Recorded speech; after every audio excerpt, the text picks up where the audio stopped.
Sounds like you. Greetings, everyone. Welcome to Brookings. I'm Mike O'Hanlon with the Strobe Talbot Center on Security Strategy and Technology. We are hosting our 4th annual night forum today, and we're thrilled to have you here with us.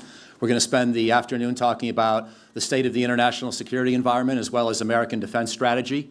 And we'll do that first with a keynote conversation I'll be privileged to have with Congressman Adam Smith, whom I'll introduce in just a second. And then we'll have a panel, a coffee break, and then Senator Elissa Slotkin will be interviewed by my colleague Melanie Sisson. Then we'll have a final panel to cap off the day. And the first panel will focus more on broad, big picture international security trends. The second panel, a little more on defense. So that's just to give you the lay of the land as we proceed. Without further ado, I'm going to introduce Congressman Smith, and then we'll bring him on stage and look forward to a conversation followed by your questions towards the end.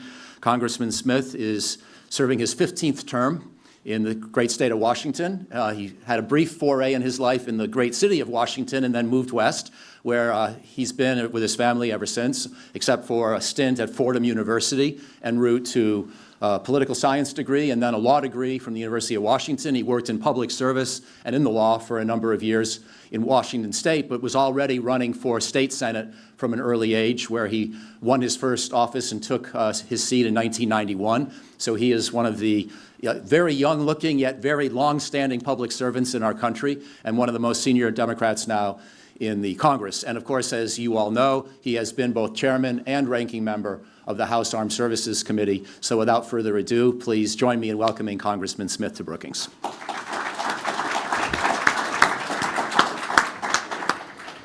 Thank you, Tom.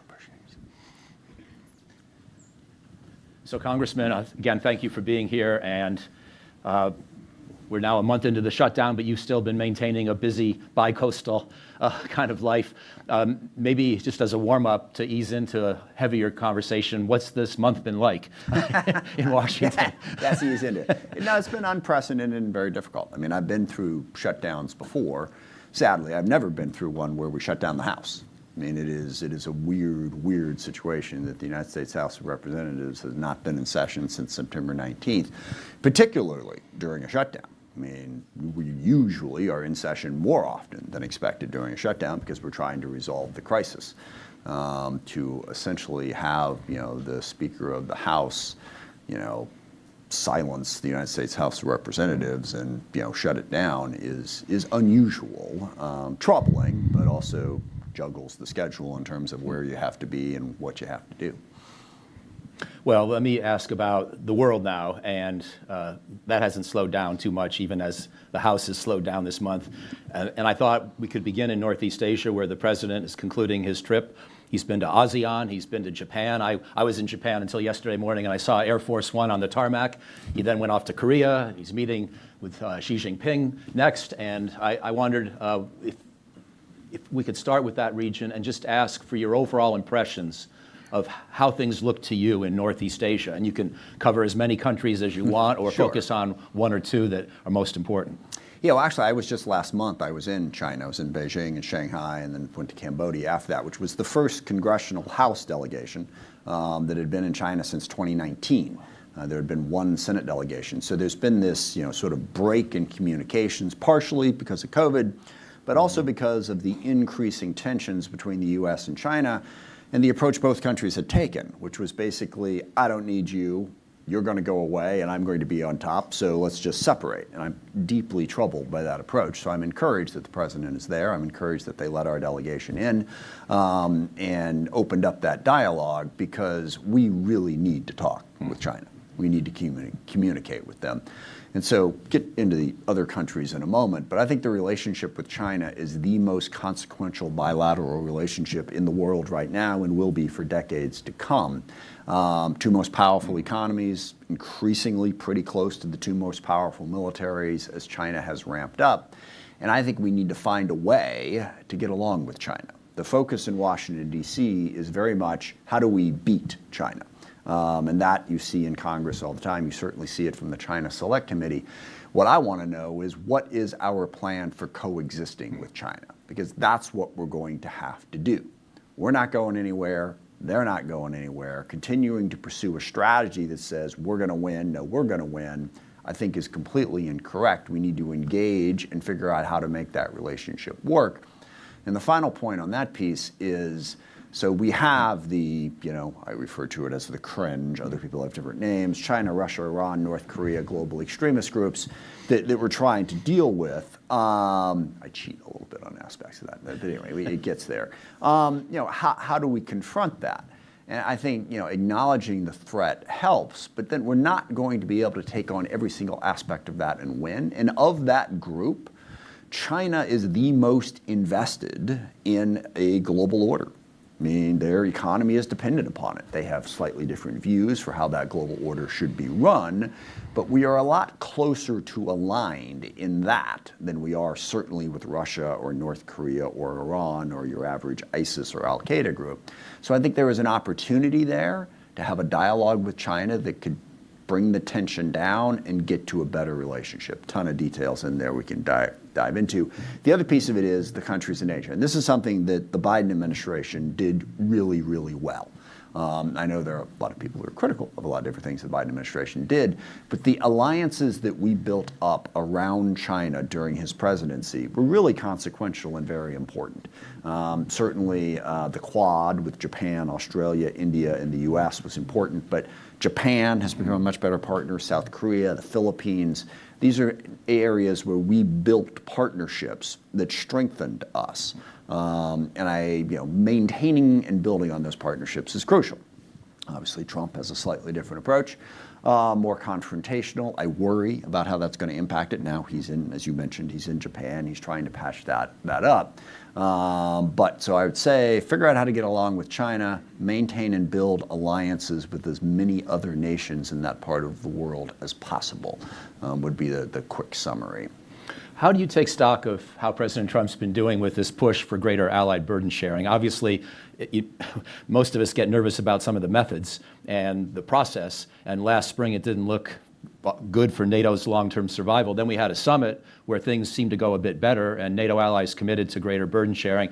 I was just in Japan, as I mentioned. They have a new prime minister, their first female prime minister in history, Prime Minister Takaichi, and she's talking about getting Japan to 2% of GDP for its military spending, now within a couple of years' time, accelerating the previous timetable. It used to be that the U.S. insisted Japan not exceed 1% in the decades after World War II. Times changed. Yeah, times changed. How do you assess the overall success or lack thereof of President Trump in trying to elicit greater allied burden sharing?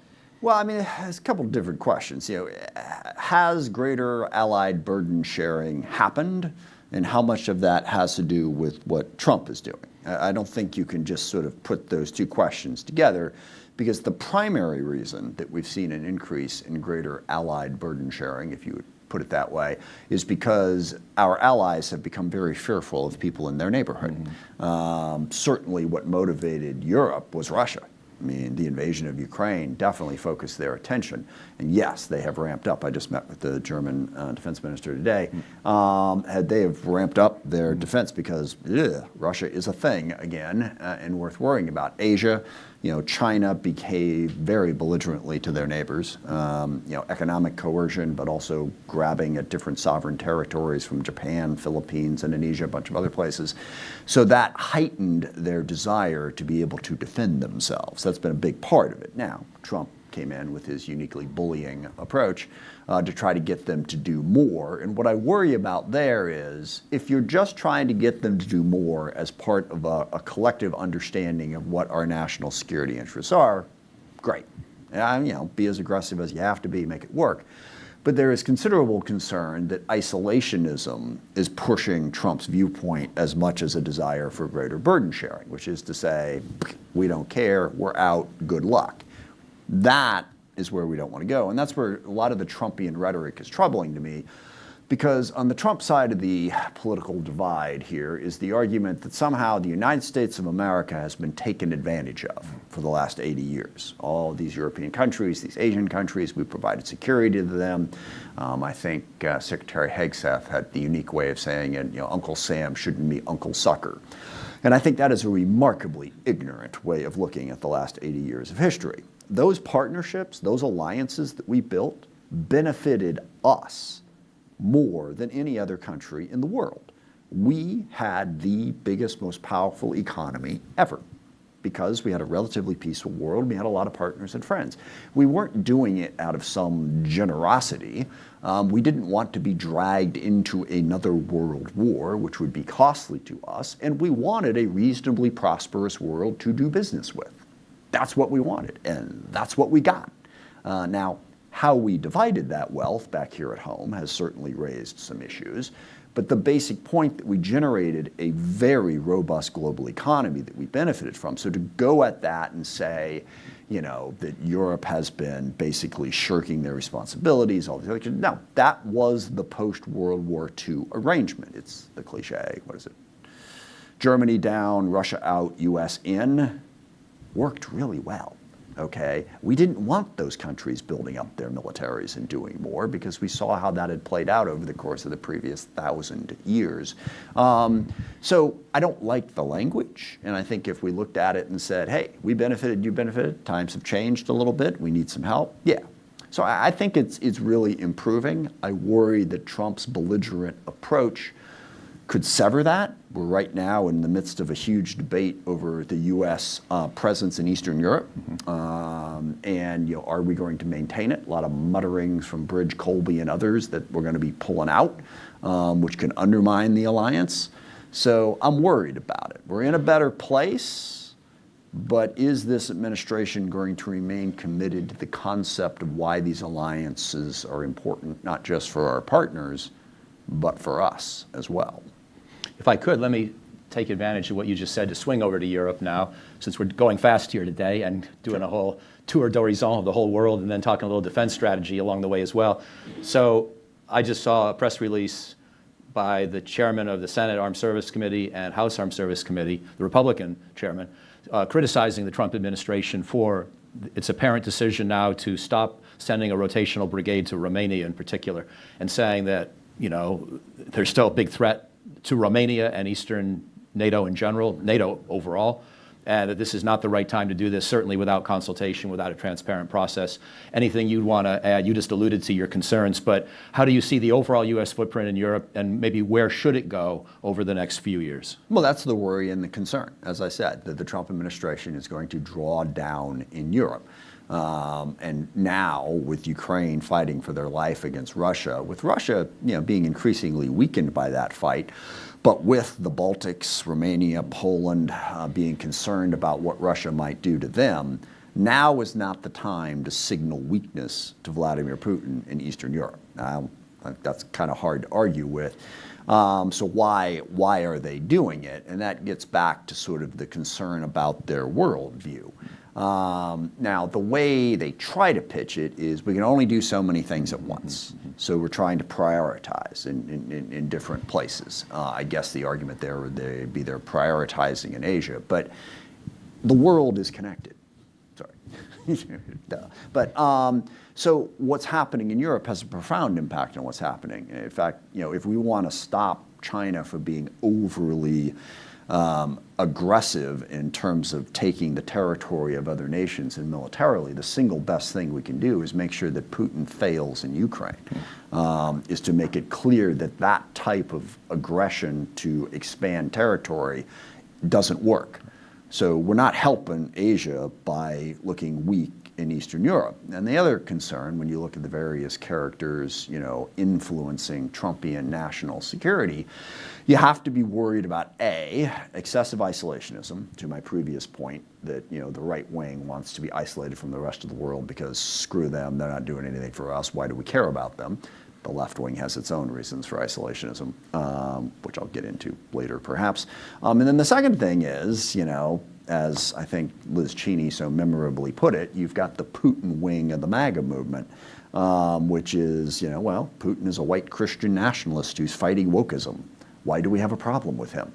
And that is a thing, by the way. Fortunately, it seems like a thing that, better leaders like Mike Rogers and Don Bacon and Roger Wicker have managed to sort of tamp down, but Marjorie Taylor Greene is still out there, and that's certainly her worldview. So as we look at what they're doing in Europe, we have to worry about which one of those worldviews is ascendant within the Trumpian world, and if they're drawing down in Europe, is that pushing that sort of Putin-friendly isolationist viewpoint. Do you think there's room to reassess some of the U.S. military footprint in Central and Western Europe, even if we keep it robust in the East? Sure. I mean, yeah, we look at different pieces of it, but overall, remember, we have drawn down massively in Europe over the course of the last 30 or 40 years, and justifiably so. I mean, the Cold War ended. The threat of Russia rolling into Germany substantially receded. So we've already done that.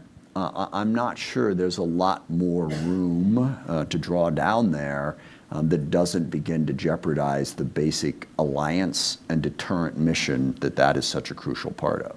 And I know you've made a priority of focusing on military personnel, just as you've made a priority in your broader career of focusing on middle class and families in the United States. When you talk to military personnel about their views on serving in Europe, I don't get the sense that it's seen as a huge burden. I think Right. it's seen as a place where you go. It's interesting. You can bring your family in most places. Is that your sense as well? Yeah.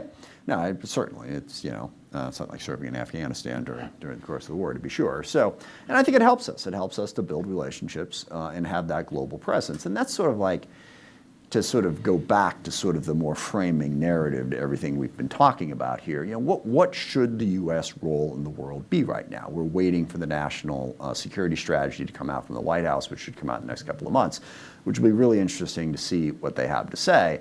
And we are in the post-Cold War world. We had that brief period at the end of the Cold War when it was like, yay, we won. Everything's good. And then, shit, no, it's not. And so we're like accepting that it is a complicated world. So what role do we play? We did a masterful job, in my humble opinion, post-World War II, of figuring out what is our role in the world and then playing that role to a very effective degree. It's not perfect. Certainly there were mistakes. I think we need to do that again.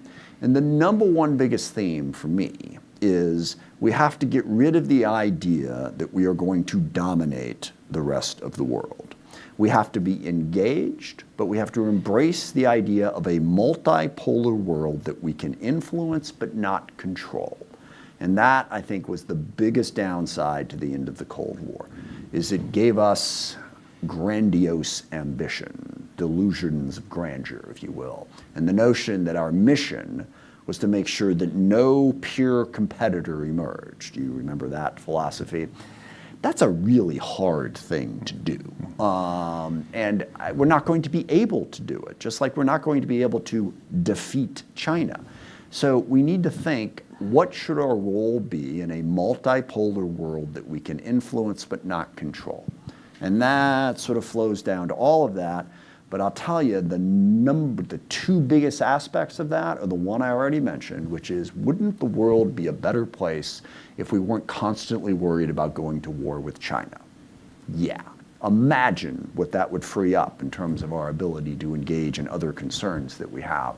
And second, partners and allies in a multipolar world are going to be really, really important. All right? We can't do it on our own. So we want to be making friends and reducing the number of enemies. I mean, and that, to my mind, should be the overarching theme of how we move forward in the next 50 years. I can't resist asking, based on what you just said about the U.S. and China, because I agree with your point, but the number one potential spark in the U.S.-China relationship, I think most agree, is the Taiwan issue.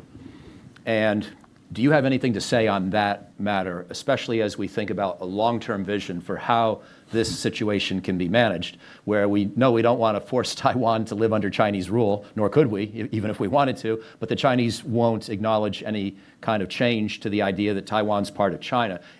Do we need bigger, new concepts for how to think about sovereignty, how to think about Commonwealth? Sure. Have you thought about this question?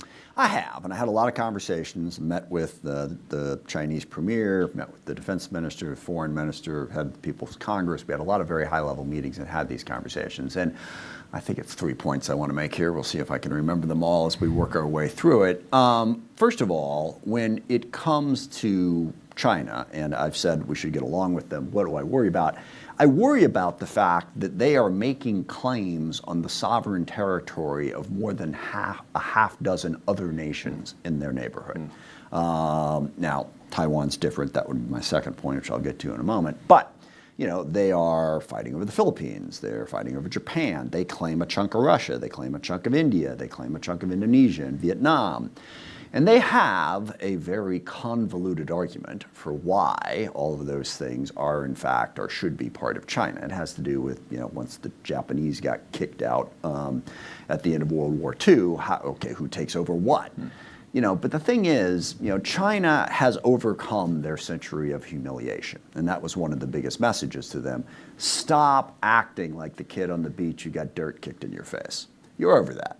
You hit the gym, you worked out, it's all good. You are now a global power, all right? So stop acting like, this tiny little chunk of rocks that the Philippines claims is just absolutely integral to your sense of self-worth. It's not, all right? In fact, I said it more or less that way when they were making their argument about why the Philippines mattered. It shouldn't matter to a global power. So their sovereign claims are something that needs to be calmed down, and they're causing all kinds of trouble for no particularly good reason. So that's that. Taiwan is deceptively simple, which is one China, no war. That's it, okay? Don't declare independence. Stay with China. China, keep the ships and the guns and all that stuff to yourself and just let things be. So no, I don't think we should come diving into this and try to upset that policy. We should absolutely arm Taiwan as long as China keeps doing all these exercises where they're circling around Taiwan like they're ready to hit the beach. There's got to be a deterrence there, and I think that is part of it. And then the third piece, to be a little generous, I've often said, by the way, to China, if they could just get over the whole Taiwan obsession, the world would be a better place. Sadly, they cannot. So, you play the cards you're dealt. Taiwan's doing well, China's doing well, why don't we just chill? But they're very focused on that 100 years of humiliation thing. Pride can be a problem. There's a quote from Pulp Fiction about that, which I won't say. But it does create a fair number of challenges. Third thing, to be generous to China, and this is where I think China has a point. So the global order that we set up, and we all, most of us anyway, want a global order, was set up in the 1940s and 1950s. The world is a very different place now, and it's different in 1,000 different ways, but one of the biggest is China. What China was in the 50s, they're entirely different now. So it's not unreasonable for China to say, hey, we're not opposed to a rules-based international order, but we think maybe some of those rules need to be adjusted to reflect the role that we're now playing in that world. I said that during one of the meetings. Of course, the Chinese newspapers, they loved that. The other parts of it, they sort of left out. And that's fine. I think we should have that discussion and that conversation about what role. But if China wants those rules to be changed to help them, they're going to have to show that there's something other than a belligerent, aggressive actor just trying to gobble up as much as they can gobble up.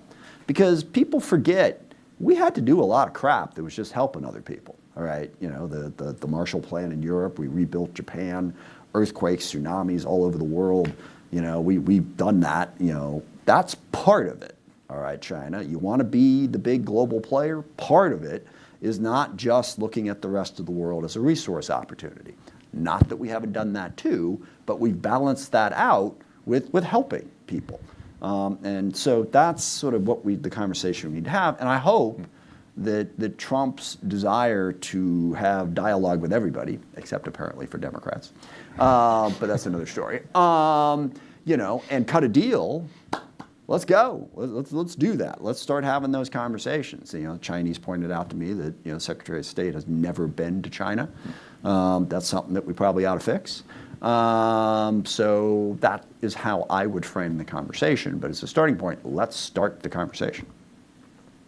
Let me swing back to Europe and Ukraine one more time, then a question on the Middle East, and then a couple on defense specifics before we go to the audience.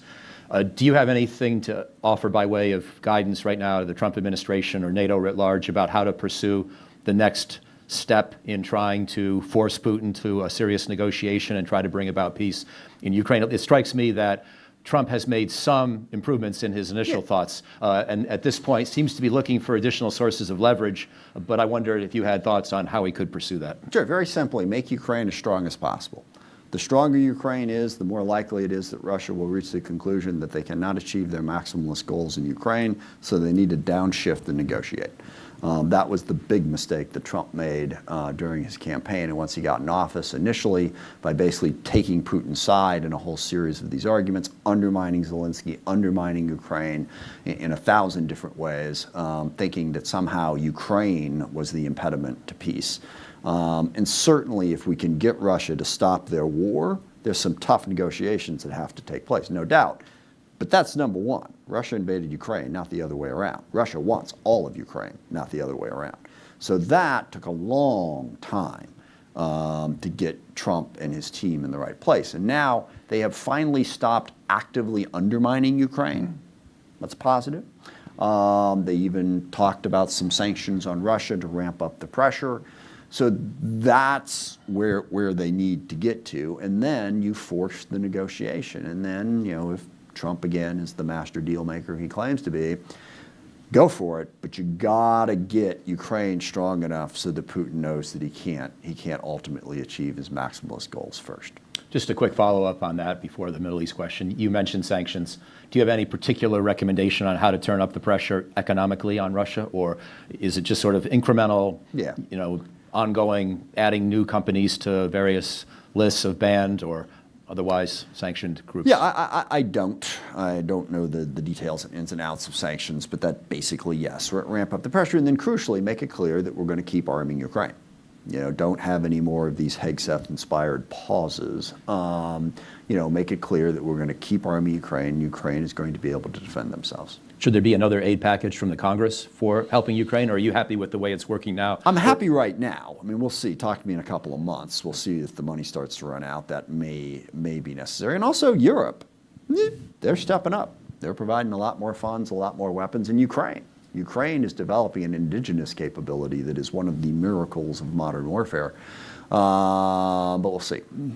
So on the Middle East, I'm going to give you two questions, and you can choose which one you like better or dislike less, and or answer them both. One's on Iran, one's on Gaza, and they're sort of the obvious questions, but I learned so much from you, I'd like to hear your take on each. So in the aftermath of the June airstrikes on Iran and its nuclear facilities, do you have a sense of how much we've set them back and sort of what the next steps should be on making sure they don't now race for the bomb clandestinely? And then on Gaza, of course, the big question is how do we give some real muscle to this international force that has been promised as part of the overall deal? Well, first of all, let's be clear. Israel set Iran back, and we did help them. But I don't like the Trumpian mythology that everything he does is the most miraculous accomplishment in the history of the world, and nobody said it could be done. Some people are saying it's the most unbelievable thing that's ever happened in the history of the universe. Okay, that's a problematic way of looking at things because it deludes you as to what's actually going on in the world. The one bombing run into Iran is not primarily responsible for this. Israel's consistent effort, with our help, by the way, through multiple administrations, weakening Hezbollah, weakening Hamas, and weakening Iran has certainly put them in a vastly weaker position as a regional player and has created the opportunity to get a stable government in Syria and a stable government in Lebanon and an increasingly stable government in Iraq. Yeah. And if all of those things can continue to happen, and if Iran can just focus on Iran instead of exporting revolution and destabilizing all of their neighbors because they don't have a choice anymore, that's where we want to get to. And we've made a large amount of progress on that. Now, again, Donald Trump is going to take absolutely 100% of the credit for that, and he deserves maybe 5% of the credit for that. But that puts us in a better position on that. So I would say the crucial aspect of it is, Syria, Lebanon, Iraq. How do we keep this going? And Yemen, a little bit more problematic. So we got to figure out how to deal with that. And then just keep the pressure on Iran, and hopefully they make that decision to look after their own people instead of focusing on the exporting of revolution. As far as Gaza is concerned, a whole bunch of different pieces to it, a lot of different people involved. The single most important piece is we have to work with Palestinian alternatives to Hamas. And that is, personally one of my strongest criticisms of Netanyahu. For 15 years, he tried to undermine every aspect of Palestinian society to keep them weak. And as a result of that, that's an overstatement. That contributed to Hamas. If there ain't anybody else but Hamas, then that's what you got. So there are, I believe, Palestinian alternatives. I have met with King Abdullah, I've met with MBS, a lot of different leadership in Saudi Arabia, Jordan, UAE, Egypt, that are working with Palestinian alternatives. And they've been arguing for several years now for these people. So that is the most important thing we have to do, is lift those people up. Yes, you can bring in an international force that will help stabilize. You can obviously get a lot of money to rebuild. All of that is crucially important. But ultimately, to get to peace, the Palestinian people need a future. And they need a future that is an alternative to Hamas. And you've got to work with them to help create that. And the West Bank is absolutely connected to this. All right, you can't continue the expansion of illegal settlements and continue to keep the Palestinian people down in the West Bank and ultimately solve this problem.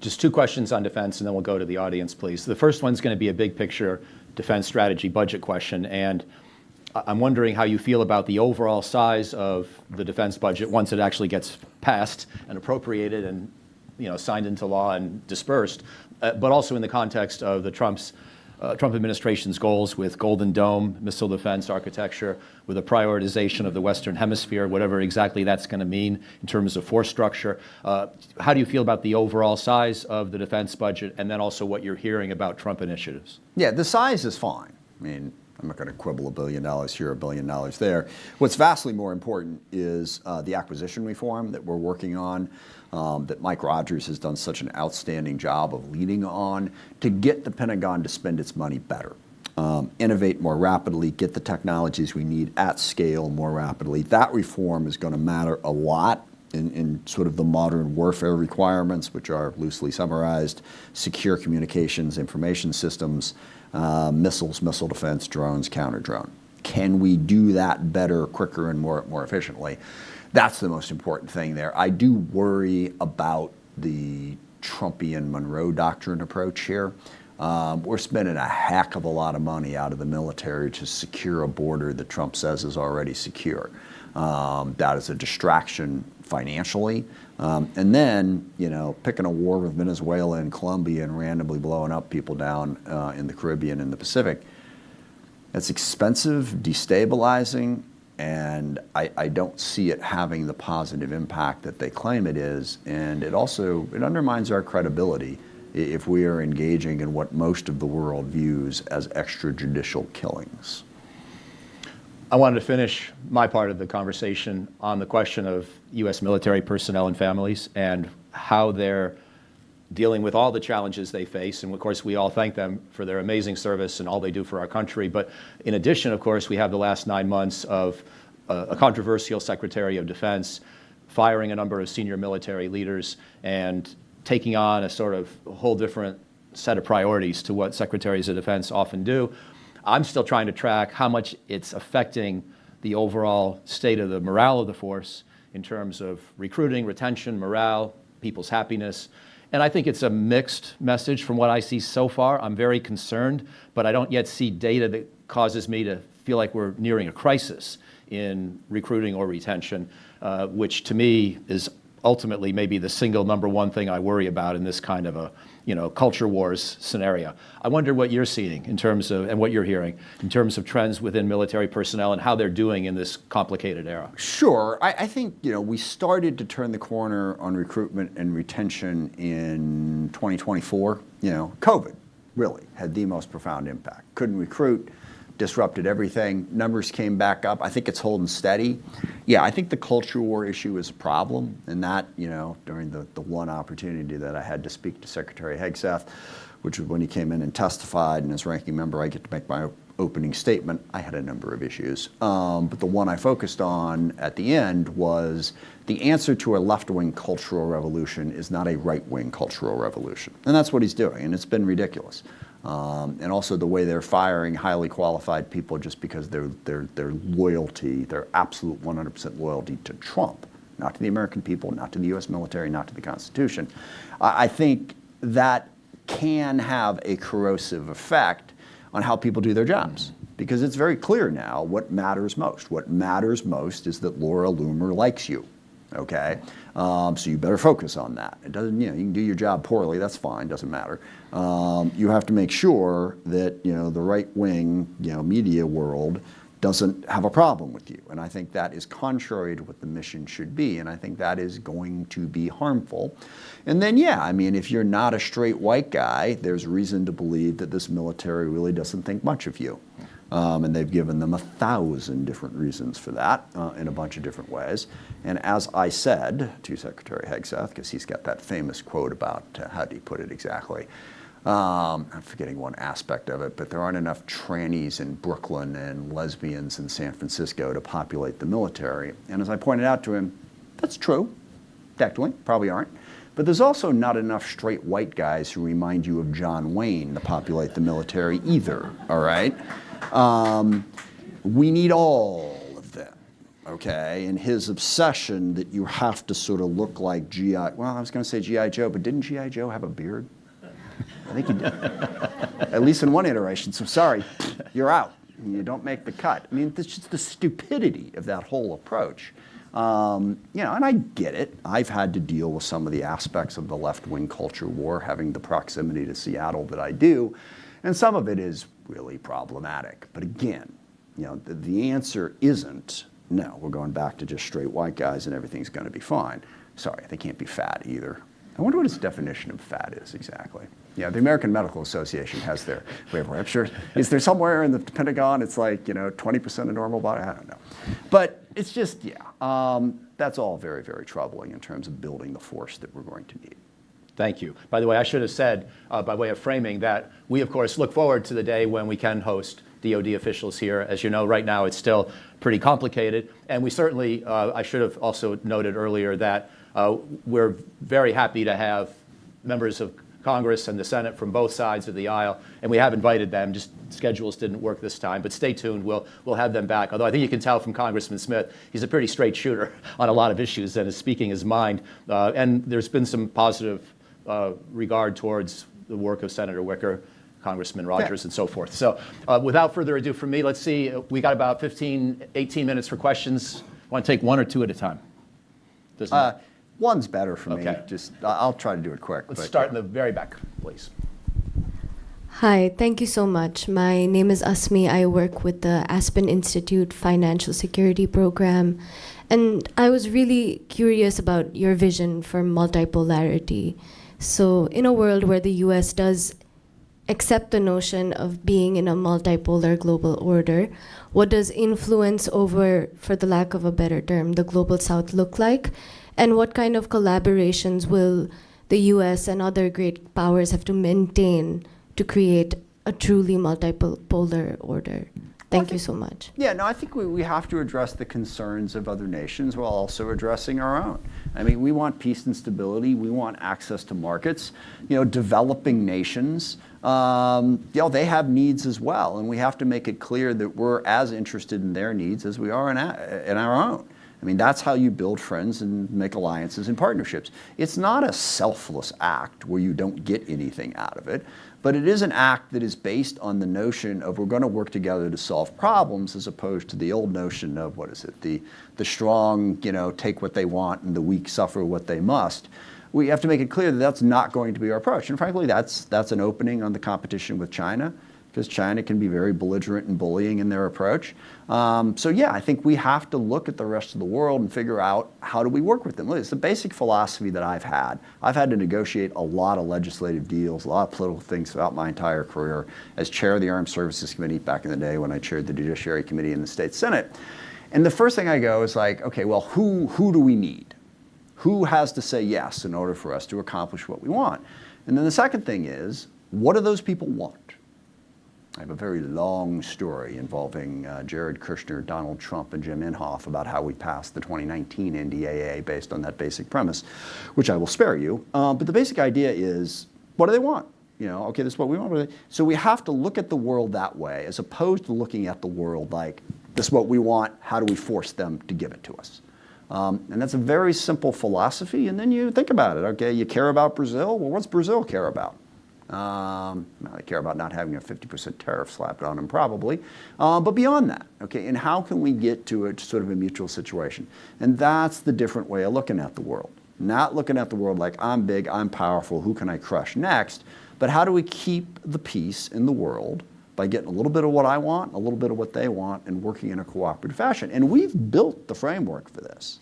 All right? There are all manner of different international institutions and regional alliances. We can dive into that and work with those, but that's the philosophy we have to use going into it. So I'll stay on this side for another question. The gentleman here on the aisle, please. Good afternoon, sir. Thank you for coming. Lieutenant Colonel Lonnie Wilson, United States Marine Corps. Question about military family support. So I did a tour in Okinawa 2021 to 2023, and one of the things that we focus on the battlefield is the golden hour, getting a casualty off the X and to a higher level of care. That type of care is not available for service members' families in Okinawa. In fact, in 2023, a service member lost a child in a trauma incident because they did not have, and we do not have as SOFA families, access to trauma care on the island. And at the time, I think it's improved quite a bit, but there wasn't even the ability to for mothers to have their children on the island for service members. They're sending them back to the States. Like I said, I think it's improved quite a bit. I'm happy to go back there. I'm taking my wife, taking all 6 of our kids back there. We're willing to weigh the risk. We're willing to do the duty for our country. I think that this issue has been brought to the Congress before, and I'd like to know if there's any update, and if it hasn't, I'd like to bring it to your attention. I was in Okinawa 2 years ago, had that conversation. I know we're working on it. I don't have specifics. If you have a card or some way to contact you, if you could make sure that I or my staff have it, I'm happy to follow up. I don't have a specific answer to it. And I really appreciate everything you're doing. Thank you. Right. And thank you for your service. We appreciate it. Okay, we'll go to the back on this side, please. My name is Roger Cochetti. I am an author and a retired high-tech executive, ComSat, IBM, VeriSign, CompTIA Technology. And the 80th anniversary of the United Nations has brought about a flood of proposals for reform of that institution. And that's occurring right at the same time that you and others are calling for a multipolar world. So I wonder if you have any thoughts on restructuring of the UN, and if one of the poles in a multipolar world is NATO, should NATO have like 1 seat on the Security Council? Or who are the poles, and how does that relate to reform at the UN? Thank you. Yeah. First of all, I want to emphasize, I'm not calling for a multipolar world. We live in a multipolar world. I'm calling for us to acknowledge that and deal with it as it is. Yeah, I think the UN would be a key part of that. Now, I think we also have to have a more realistic understanding of what the UN does. It is a place for people to talk and interact.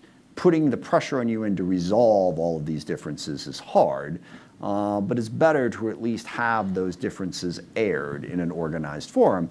And yeah, I think we need to change the structure so that it better reflects where the power is now. How that works out, whether it's NATO getting 1 seat, I don't have a particular answer, but I think we should be open to that discussion. And I think part of it is, including other nations and giving them more of a say to reflect the influence and where they're at in the world now versus where they were at 80 years ago. Another question here. Congressman Tim Oliver had a career in submarines and now do work that helps develop a workforce for the country. And right now, we can't put our submarines to sea because we don't have a workforce in our shipyards and with our vendors. What are your thoughts about how we have a conversation with the country to help them see that the jobs that are technical in nature are for our youth should be there, whereas the uncertainties of what artificial information will do to future jobs and those things that can be exported, how that plays? Yeah, no, there's a lot of really important U.S. policy issues contained in that question. The biggest one of which is, how do we build what we need to meet our national security? Now, you focus specifically on shipbuilding, but there are other key capabilities that we need to figure out how we acquire. Certainly, rare earths have been much in the discussion, the processing of them, making enough drones, making enough basic munitions like, 155, and other missiles. So two big pieces to it. One is the workforce, and this gets me onto a domestic conversation. For too long, we simply focused on sending everybody off to go get a 4-year degree. I have a long explanation of that. But basically, as the economy changed and that 4-year degree got a lot more expensive, number one, and number two, it got a lot less useful.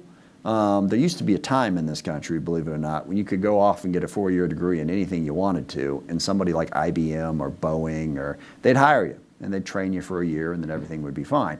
Well, the rest of the world sort of grew up and competed with us, and we didn't have that strength anymore. So we need to make more of an investment in vocational training, in career and technical education. And this is slowly starting to happen. The one and only provision of the budget reconciliation bill that was passed that I thought was decent was one that allowed for some of the higher education funds to go to technical training. So encouraging that and moving that forward, it's starting to happen, needs to happen a lot more. But the second big point, and I make this all the time, back to partners and alliances and multipolar world, we are not going to be able to meet our needs in shipbuilding or more broadly on our own. So partnerships like AUKUS, absolutely crucial. Finding other allies who can manufacture and produce what we need. Gosh, Ukraine now is in a position to export, believe it or not, some of their defense needs because of the sheer volume that they're doing. So we need to engage in partners and alliances, and I think shipbuilding is going to be a huge part of that. South Korea, Japan, Norway, all really good at it, all pretty strong allies. How can we get them to share in that so that we build the ships that we need? Not to ever become 100% dependent on other nations, but to really take advantage. And this is the great advantage that we have. I heard someone say that, China looks at the U.S. and sees us as having 3 great advantages. One, we got partners and alliances that no other nation in the world has. 2, we do research better than anybody. And 3, people want to come here. We're damaging all 3 of those to one degree or another at the moment, but taking advantage of those partnerships and alliances to strengthen ourselves, I think, needs to be part of the solution. Yes, please, here in the third row. Microphone's coming. Appreciate your being here. I'm Shelley Myers. I'm a retired Air Force officer. My husband and I do a great deal of travel these days in South America, Central America, Asia. Don't take a boat. Good idea. I'm with you on that. However, my concern these days, and I've been a student of Chinese history and Chinese for all my entire career, we see the Belt and Road Initiative thing going on in massive, it's massive what's going on around the world with the Chinese doing that part to take over and to sway these other governments. And what they're doing in those countries is necessary. It's infrastructure, absolute infrastructure they're building. We just got back from West Africa, for instance. West Africa is desperate need of sewage and those sorts of things. So my question is, and in days gone by, we would also see USAID on the ground, okay? And obviously, we just got back from West Africa. There's none of that. The signs have been torn down, and how sad, tragic that is. So my question to you is, how should we be afraid of the Belt and Road Initiative, or should we, as a global community, be appreciative that somebody's helping these countries build their infrastructure? Yeah, look, my personal opinion, and it's not a yes-no answer on that. I see it as more of an opportunity than a threat, personally, and that puts me in the distinct minority of people in Congress and elsewhere. Because look, if China can actually help some of these developed nations develop better, it's a positive. Now, they get something out of it. That's access, in most instances, to some of the rare earths and other critical minerals that are out there. And if that further contributes to our inability to get what we need, that's a problem. But I would love to see a world 10, 20, 30 years from now where China and the US, if there's some disaster in the world, if there's a famine, if there's a natural disaster, if there's just a country that's infrastructure is crumbling, are sitting at the same table talking about how do we handle this, okay? That is a better world. Now, to get there, we have to get off of the zero-sum competition. And let me be clear, and I said this to China as well, it's not just the US that has this zero-sum way of looking at the relationship. You know, China has been very much about we're rising, you're falling. It's all this Marxist-Leninist crap about late-stage capitalism. You know, they're still invested in the notion that we're going to take over. They got to chill on that and understand that we're not going anywhere and figure out how to work with us. But if we did that, and also, and frankly, much like some of the efforts that we did to help in the developing world, when too much of it becomes a debt bomb, it doesn't really help that much. And China in particular does something that we didn't do to the degree is, of course, they bring in their own workers. So they come in, they'll build the thing, and that helps, but it doesn't help the local economy in the short term in terms of jobs. And then long term, there's a lot of debt burden that is falling down, which of course is what happened particularly in the Western Hemisphere and elsewhere with us. So we got to balance that out. But right now, it's more of a competitive thing. I would hope it could evolve into something where, you know, we're two big, powerful nations working to make the world a better place and, you know, meeting our interests at the same time. Eric. Congressman, thank you. I'm Eric Bell. I work at Brookings. As part of our world tour here, I think it's probably an opportunity to highlight the Puget Sound. So I wonder what portions of this conversation resonate with your constituents in the 9th District in Washington. Thank you, sir. I think the single biggest part of it resonates is let's get along with China. I have a huge Asian American population. First of all, large Chinese American population, large Taiwanese American population. And then also, we do a ton of business. It's not just Boeing. I mean, ag, you know, a lot of different tech companies. So I think in my region of the world, I think it impacts the entire country, but Washington State, a better, more productive relationship with China is just really good for our economy and good for keeping the peace. Do we have time for one more question? Anybody want to pose the final question? Do I see a hand in the very back? Yes, please. Hello, my name is Nikshavi Israel. I'm a freshman political science major at Howard University. And my question is that you talked about if we want to be successful economically, then we have to have more allies than enemies. But with the recent actions of the Trump administration, that may not be possible. I want to ask you, do you feel that our relationship with our allies could be the same even after everything that's happened in the last 9 months? Yeah, it won't be the same. It can be fixed. You know, I think, you know, the Trump approach to date has been very confrontational and very belligerent in a way that has made those relationships more problematic. Now, it's a testimony to the influence that the U.S. has in the world, that so many nations have reacted to that by saying, gosh, how do we get along with this guy? Okay, and there's all kinds of different things written about. Of course, you have to flatter him when you talk. It's just, oh gosh, just so painful to think about the United States of America resembling Kim Jong-un in North Korea. You know, but you know, those countries have responded by saying, how can we make this work? You know, how can we figure this out? But yes, absolutely. The belligerent, belittling approach that the president has taken has undermined that. I mean, and I'll just fire off a couple quick examples in the last couple of minutes we have here. He put a 50% tariff on India, primarily because Modi wouldn't give him credit for something he didn't deserve credit for, and that was, you know, stopping the brief little conflict that Pakistan and India had here a few months back. A 50% tariff on a really crucial potential partner that had been evolving in a positive direction, both through Obama, even the first Trump administration and the Biden administration, because India historically had wanted to be neutral in the Cold War. They had relationships with Russia. It took a lot of work to sort of build that relationship. And then, you know, Trump is kind of detonating it out of pique.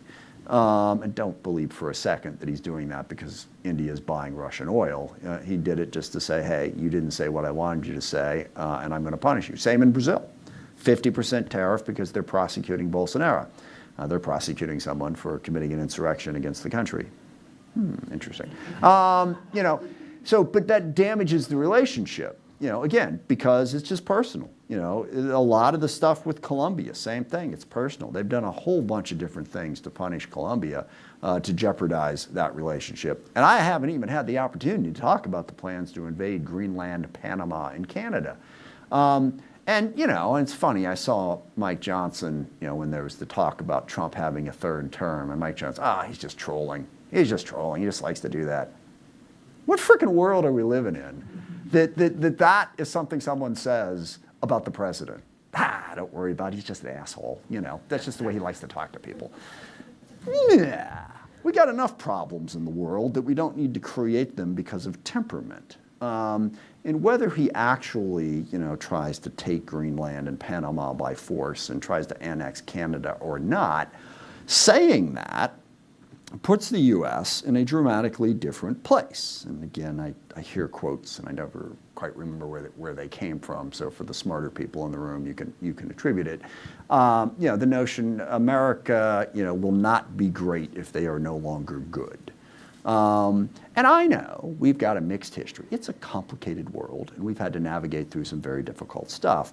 But overall, a general principle that has united the rest of the world since World War II is that the U.S., unlike just about any other powerful nation in the history of civilization, we care about other people.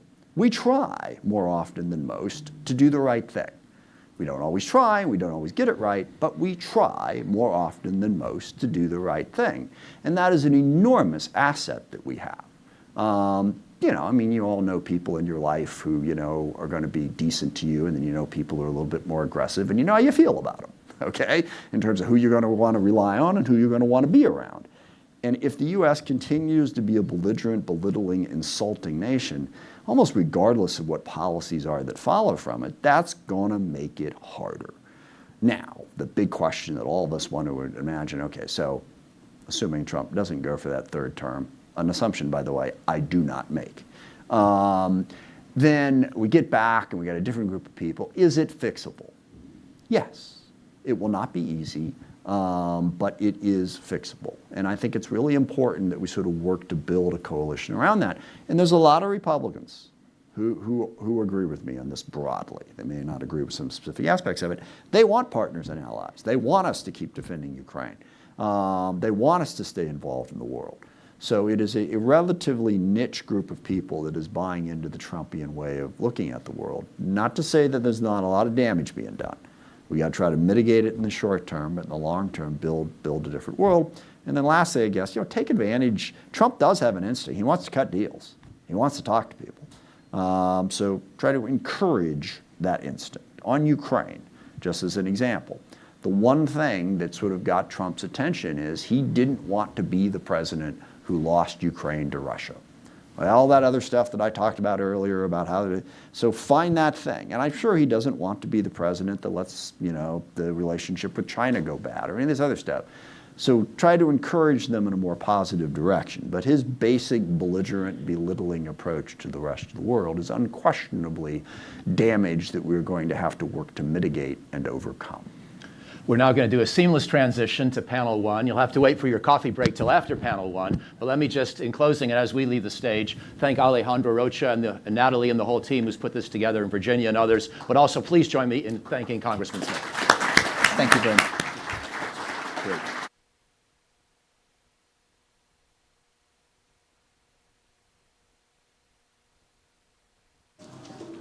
It's complicated.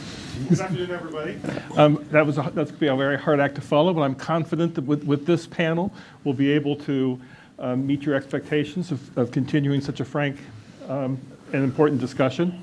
I'm Jeff Feltman. I'm the John C. Whitehead Visiting Fellow in International Diplomacy here at the Brookings Institution, and I'm joined by 4 colleagues from the Brookings Institution, all of whom have expertise in the subject that we're to talk about, which is the international security environment and the national security strategy. As Congressman Smith noted, the Trump administration's national security strategy is not yet out. We're all anticipating it being out in the next few weeks, the next couple of months. So we'll be talking today both about sort of what is the NSS, what's the process of the NSS, as well as how should the NSS look at all the international challenges that Mike O'Hanlon and Congressman Smith talked about in the keynote address and their discussion afterwards. I'm not going to go through the bios, but I'll hint at some of the background. You can look up the bios of this distinguished panel online, but I will hint at some of their background in my questions. And as before, we will leave time at the end for questions from all of you. I'd like to start, Josh Rivner, with you, because you have literally written the book on strategy and grand strategy. You've talked about this. You've written articles about it, and you've published a book this year talking about the distinction between strategy, which I think you describe as a theory of victory, and grand strategy, which is a theory of security, bringing in all the components of government power into play on behalf of security. And you've used some very interesting historic examples, such as the role of the British and the French in the American Revolution, because you've talked about how often these two concepts are confused between strategy and grand strategy, that they should work in tandem, but sometimes they become confused. And I'm wondering, when you look at the national security strategies of, say, the Biden administration, the first Trump administration, or you look at the challenges that Congressman Smith was describing for all of us just now, how do you make sure that we prevent ourselves from having the confusion you described? How would you advise those looking at today's challenges, building a national security strategy to distinguish in a way that avoids the confusion is helpful? So it's, well, buy the book, read the book. The answers are all there.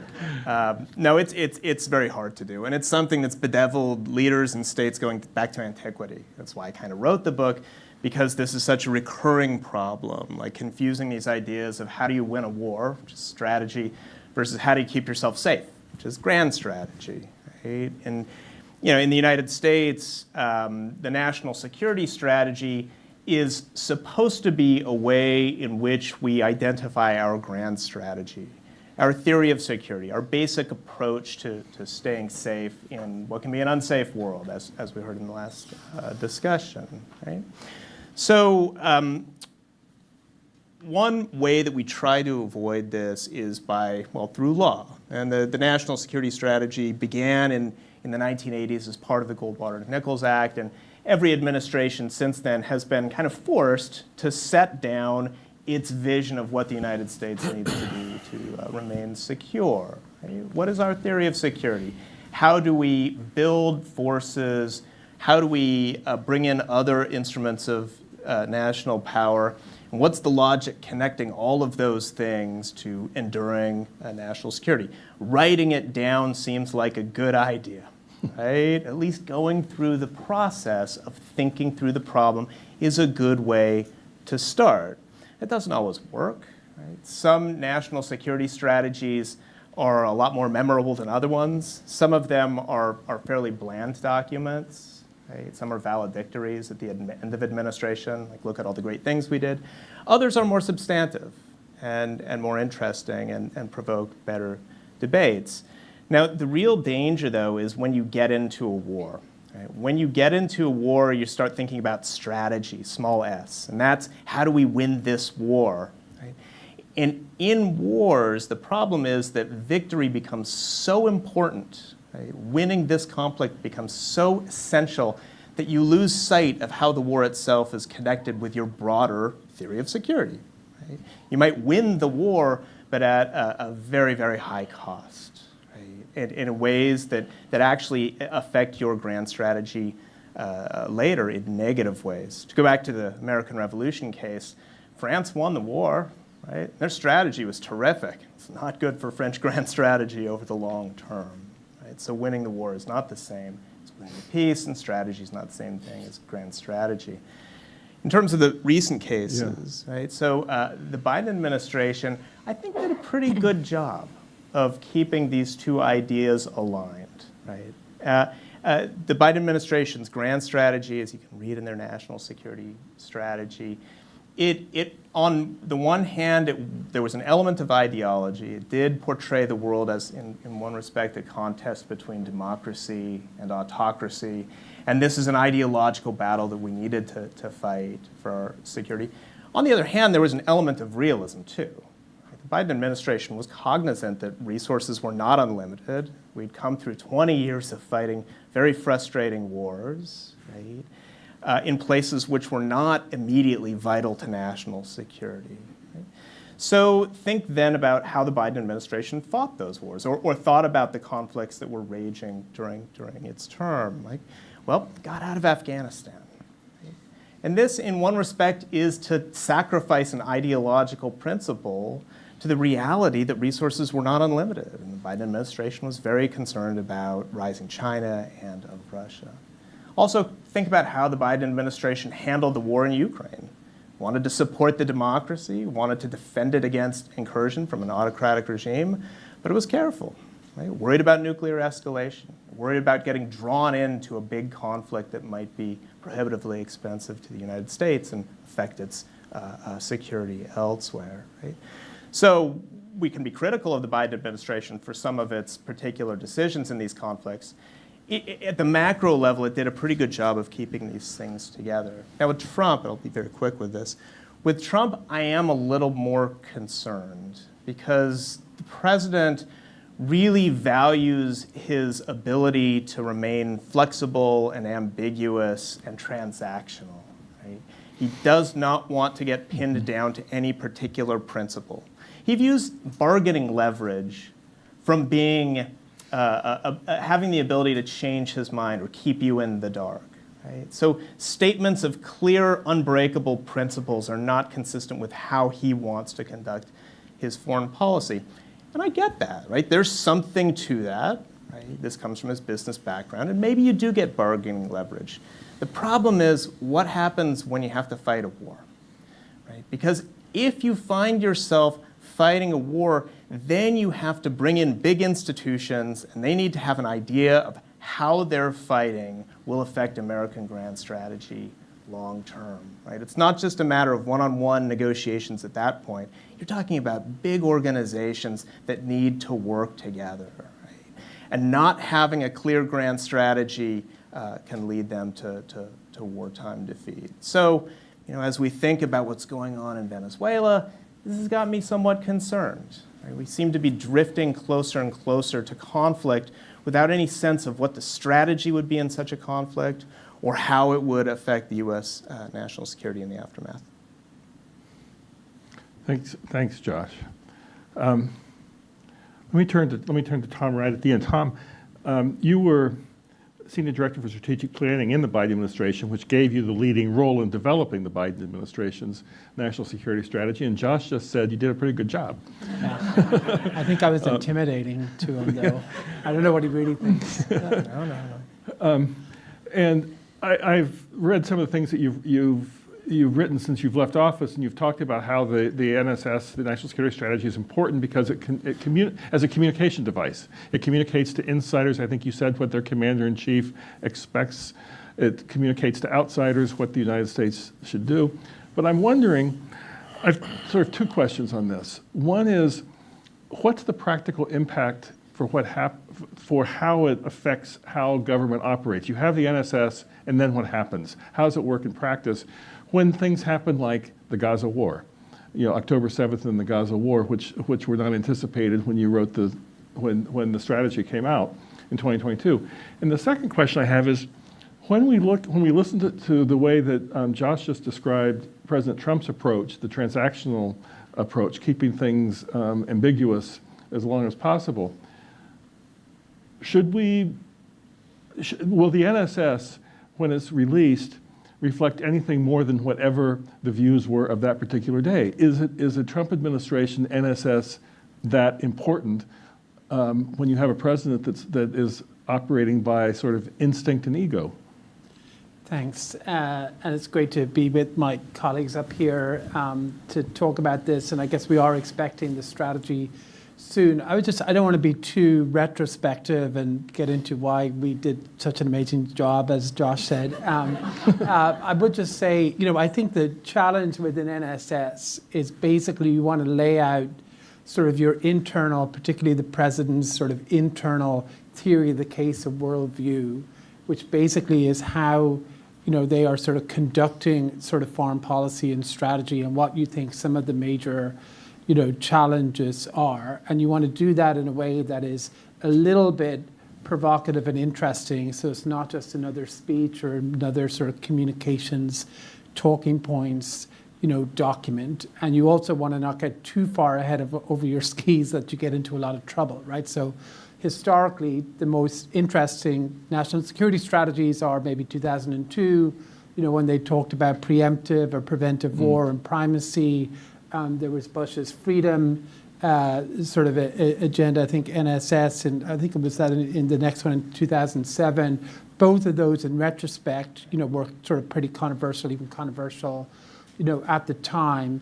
I think we tried to lean into really how the president saw the world, and not just have, a collection, a consensus view from the interagency. And we put a big emphasis on strategic competition, which was consistent with the Trump administration's national security strategy on great power competition, but also elevated the transnational challenges and talked about how those were, not just both significant, but there was a negative synergy between them, right? That they both made each other worse in some ways. Transnational challenges like COVID, would make geopolitical competition worse because China and the US wouldn't cooperate, I think largely, in my view, because of China. But there wasn't much cooperation, and geopolitical competition made those challenges worse. And we tried to be realistic in terms of how to navigate that. I think the answer to your question on implementation is interesting, because there's sort of two bits of advice you get when you produce an NSS. One group will say, you need to have a big process and implementation. You need to pull everyone together in a sort of interagency meeting and ask them to produce, documents showing how they're implementing your strategy. And the second group is, definitely don't do that. That's a terrible idea, because everyone will show up with a long list of what they're already doing, right, and claim that's consistent, and will be a complete waste of time.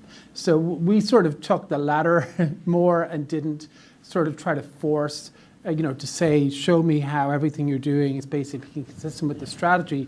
But I think there's a different way of looking at implementation, which is it part of sort of the iterative process amongst senior decision makers, where it reflects how they think about the world and how they are acting, right? Does it shape their actions and behavior sort of later on? Like, are we actually trying to, compete with China systematically? Can you see sort of a new framework that comes out of that? I would say you could see that on technology, for instance, on the approach to the global economy as laid out twice at this institution, by the National Security Advisor, in a bunch of other ways.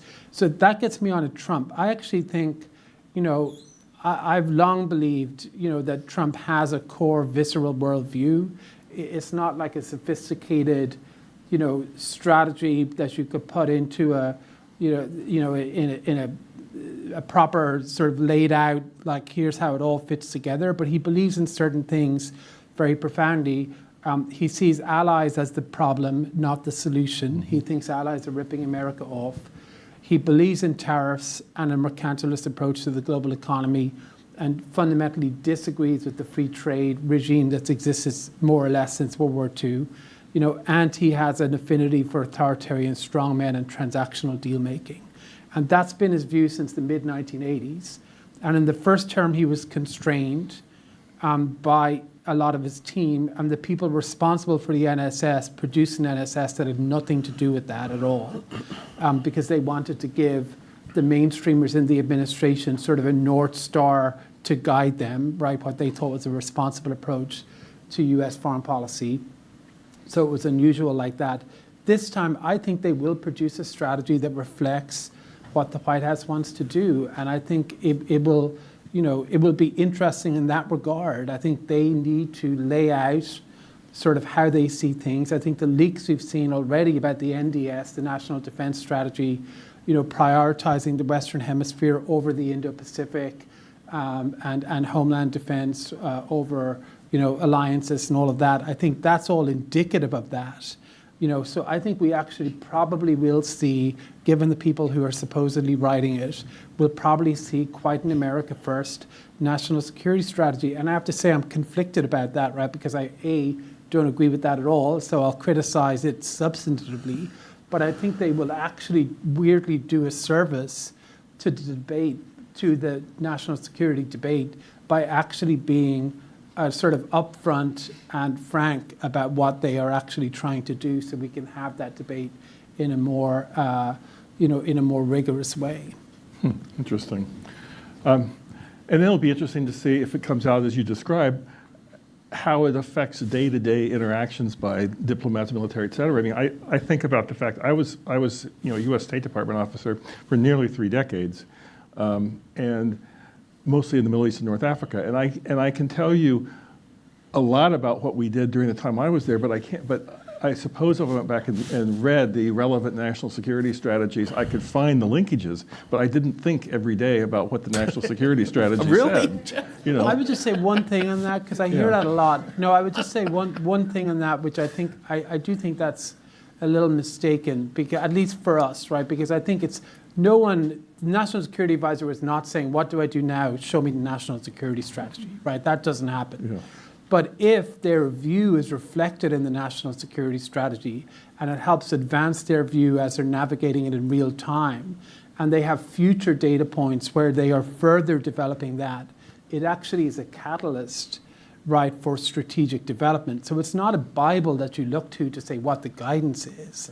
It basically is part of that evolution in your worldview. It helps to force you to put it down, and then maybe you reject it later. I don't think we rejected any core part of it. I think we built on it. But that's, to me, the implementation part. You know what I mean? It's not like that we were referring to it as a manual for foreign policy. It's that it is internalized, basically. Thanks, Tom. Thanks. Vanda, let me turn to you. Vanda, you're one of this country's leading experts on transnational threats, transnational criminal action, trafficking in persons, trafficking in protected wildlife. And you've advised successive U.S. governments on these transnational criminal issues, including narcotics, how to combat narcotics. And as Tom said, we anticipate that the national security strategy will have much more focus on Latin America. We've seen that the Trump administration is not using war on drugs rhetorically. It's not a metaphor. Where we've seen foreign terrorist organization designations against Mexican cartels. We see the repeated attacks on ships in the Caribbean and the Pacific, allegedly because of drug trafficking. And so moving from the process of the NSS itself to an actual issue that's important for this administration, can you describe what is the national security threat of narcotics for us, and what is the national security implications of the approach the Trump administration is taking so far, even in advance of the NSS being issued? Well, thank you very much, Jeff. So drugs do pose a very significant threat to the United States. There are different ways to deal with it. One is to try to deal with the supply. One is to try to deal with the demand side. Both are important. What has significantly changed over the past 10 years, that drugs like cocaine are not the primary focus. It is drugs like fentanyl and methamphetamine, synthetic drugs that are killing people around the world, including in the United States, in a scale that we have never seen in human history. In the worst years in the US, 100,000 people have been or more were dying per year. We have seen those numbers going down. Don't hold your breath, it will stay. That's not the only issue why we should be concerned about transnational threats and transnational actors. Before the Biden administration, we of course has 20 years of the global war on terrorism. And I see in the audience some of the leading officials that were helping to protect us from the very significant threats that terrorism poses. The Biden administration, given the difficulties and traumas of the challenges of places like Iraq and Afghanistan wanted to go away from dealing with internal issues. But that also led to, and focusing on great power competition like China and Russia. And that was reinforced by the fact that the sources of the killing drugs, of fentanyl and meth, are immediately Mexico, but in the more distant, in the precursor stage, countries like China and India. China certainly became, and the fentanyl issue became a very important focus for successive generations, starting with Obama, going through Trump 1, and through the Biden administration. The Biden administration, however, was not for a significant amount of time finding an effective way to deal with the fact that the threat of criminal groups is not just about drugs coming to the US, it's about the way that they have been undermining the state and society in Mexico, eating up Mexico alive and expanding power and control over territories, people, institutions, and political processes in the country and legal economies in the country.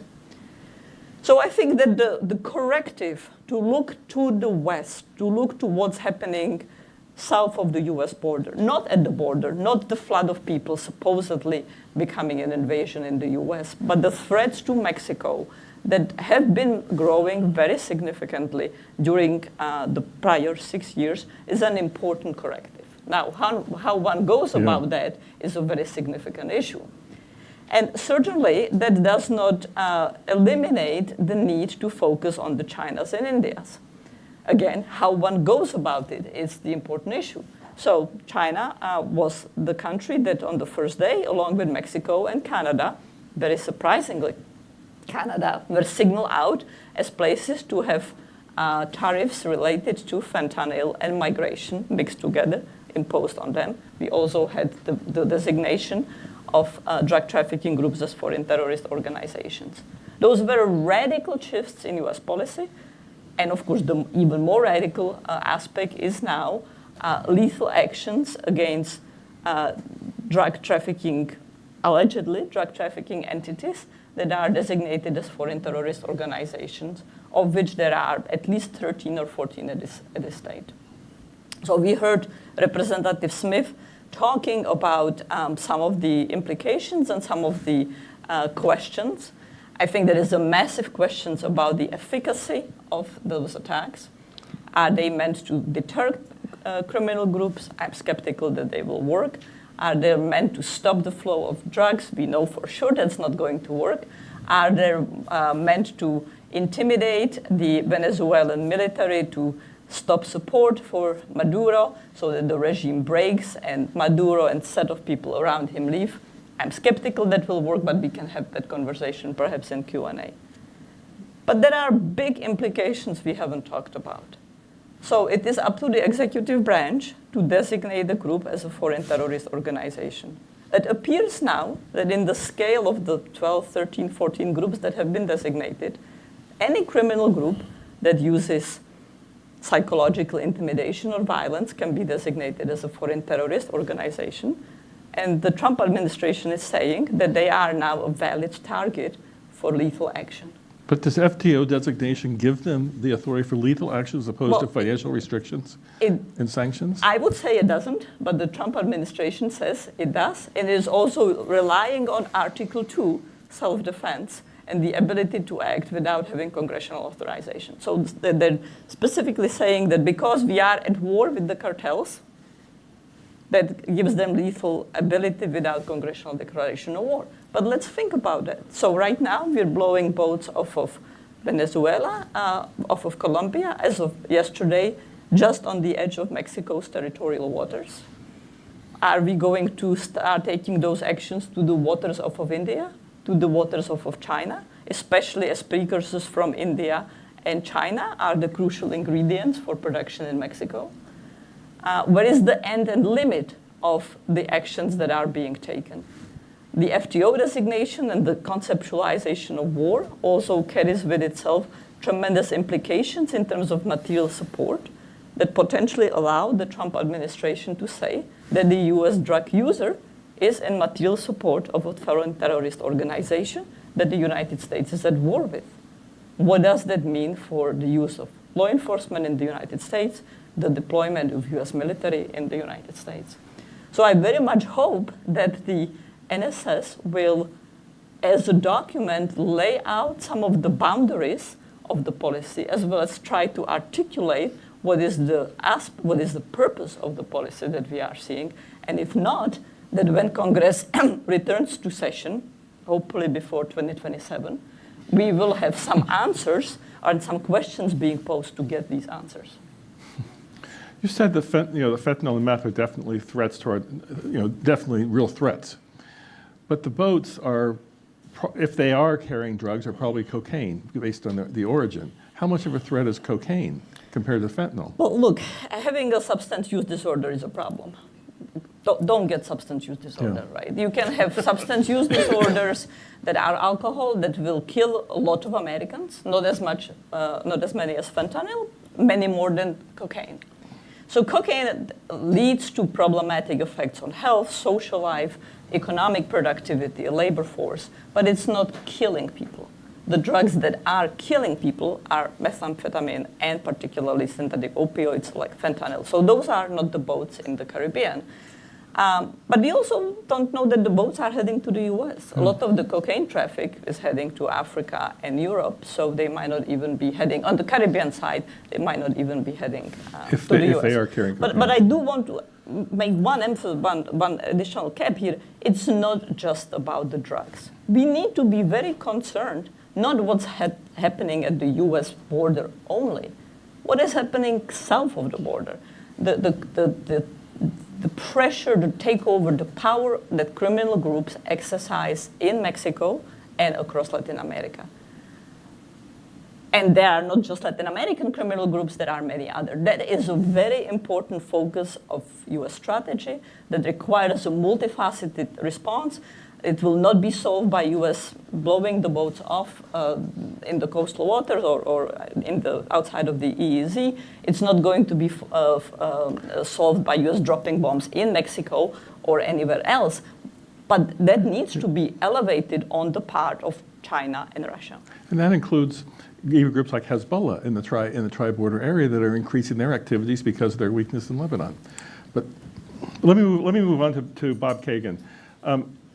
Bob, I think it's safe to say that if you were drafting the NSS, it would not look like what's going to come out of the Trump administration. But you've written a lot about the impact on our national security of our internal political polarization and dysfunction. You've written quite darkly about the impact on the world of our political dysfunction. In your books, Rebellion, The Jungle is Back, Grows Back, things like that. And I'm wondering, can you define what you would see as our biggest national security threats today, given those domestic issues that you've so eloquently identified, and what would you do about them? Well, thank you, Jeff. The biggest threat to our national security right now is our domestic problem. I mean, my national security strategy is we have to elect a different government, but I'm not sure we're going to have elections, so I don't know whether I have a good strategy for dealing with that.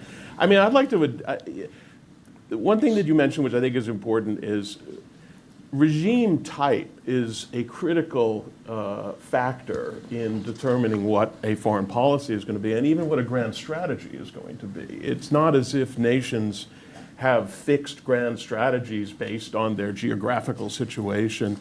And, I understand what you're saying, but I don't believe that most nations' grand strategy are solely concerned with the question of security. There are ambitions in grand strategy, there are ideologies in grand strategy.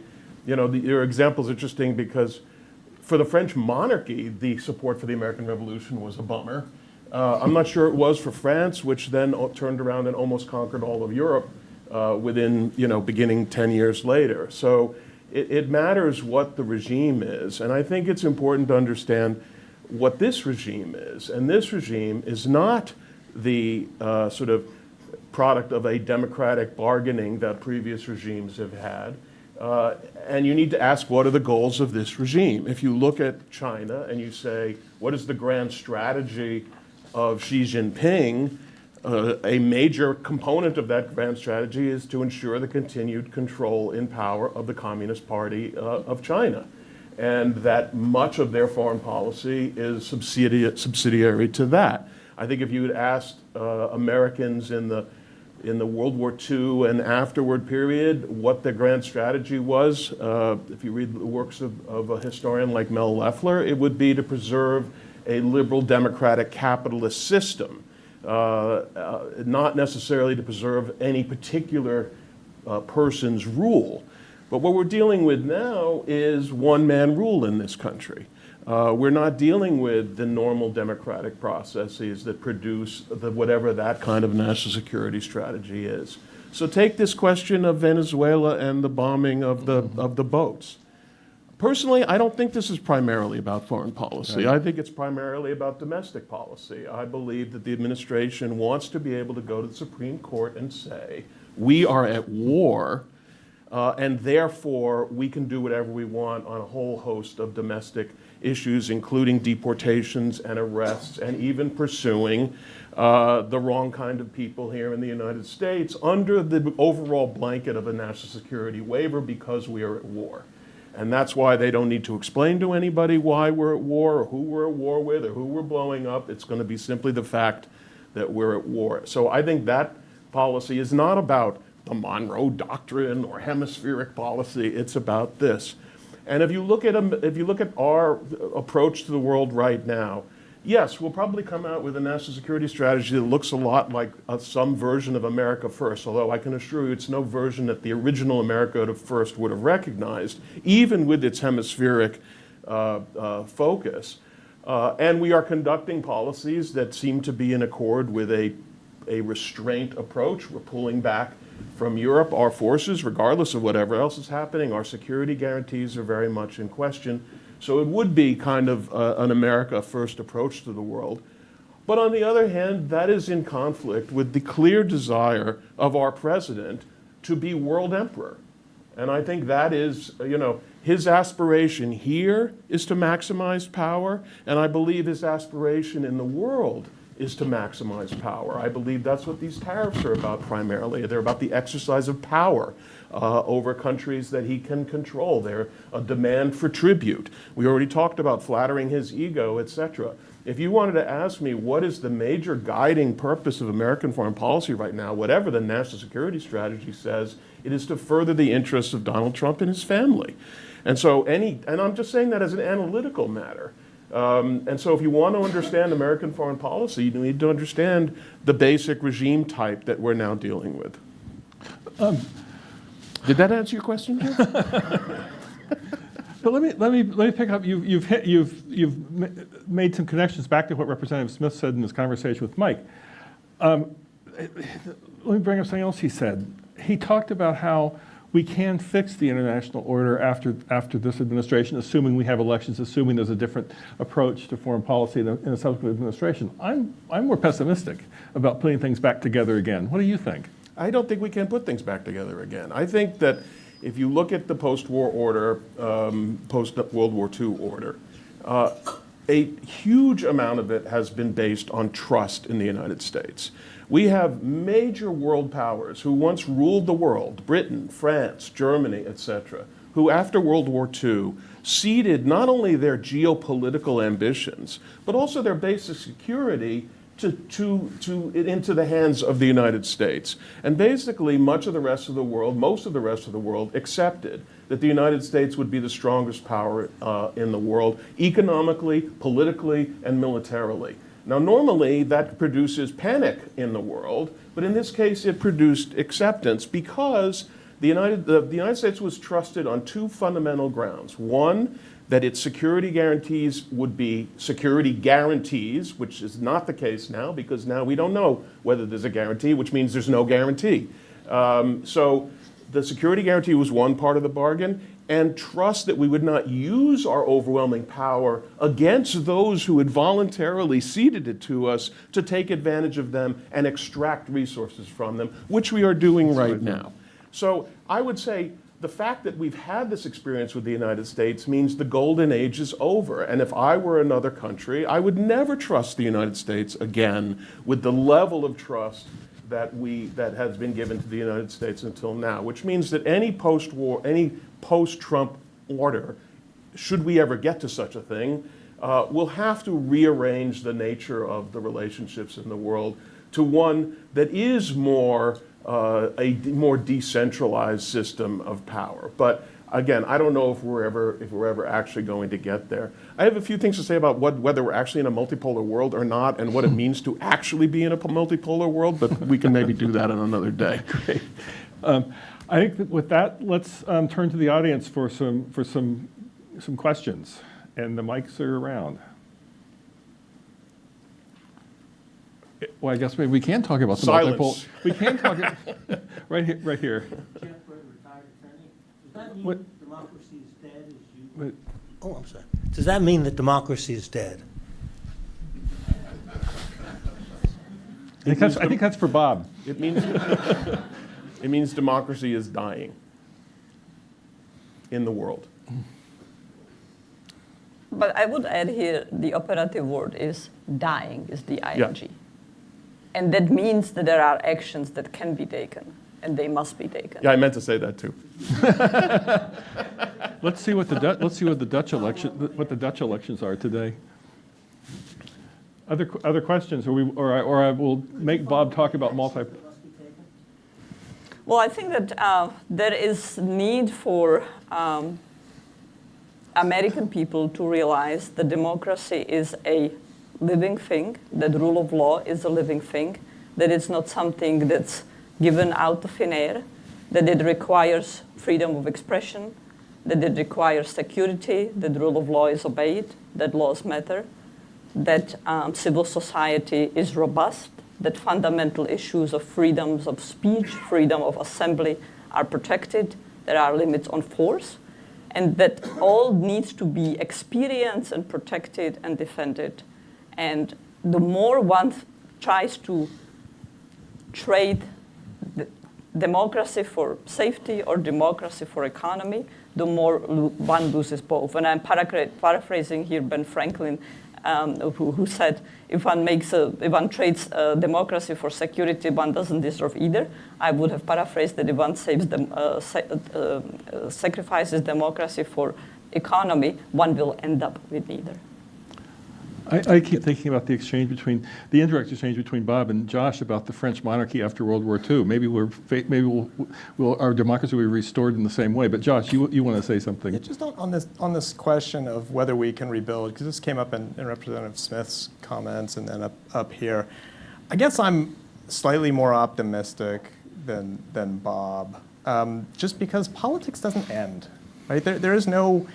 International politics goes on and on and on, and there are periods of declining relations and there are periods of rising relations.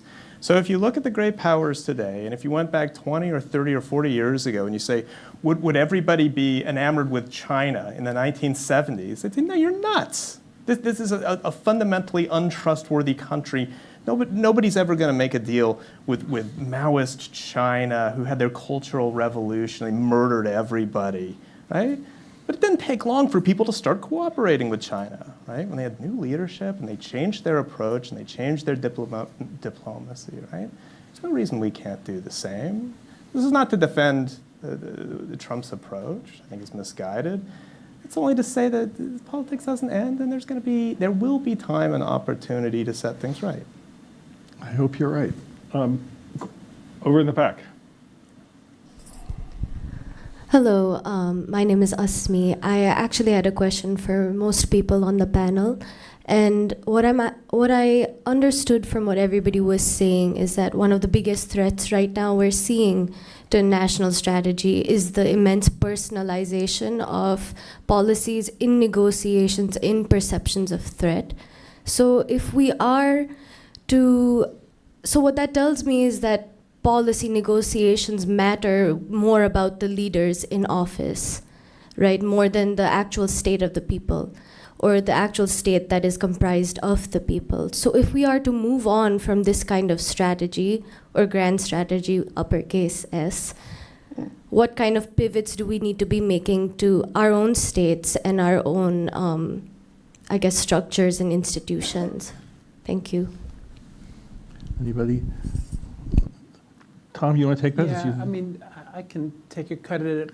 I think we have a group of individuals who are running a lot of the major powers who I think are very sort of volatile and ambitious by most historical standards, right? It's Trump and Putin and Xi and Kim and Erdogan. And, you know, there's a long sort of list where I think you can see the dynamic of what you're talking about, which is a much more personalized, you know, approach, but also a concentration of power in a lot of those systems to those individuals, where it's not even a Politburo system anymore. I think in Russia and China, it's more, you know, individual based. And I think that should make us, you know, nervous because, you know, you can easily see sort of the pre-war vibes there, not saying that that's sort of inevitable.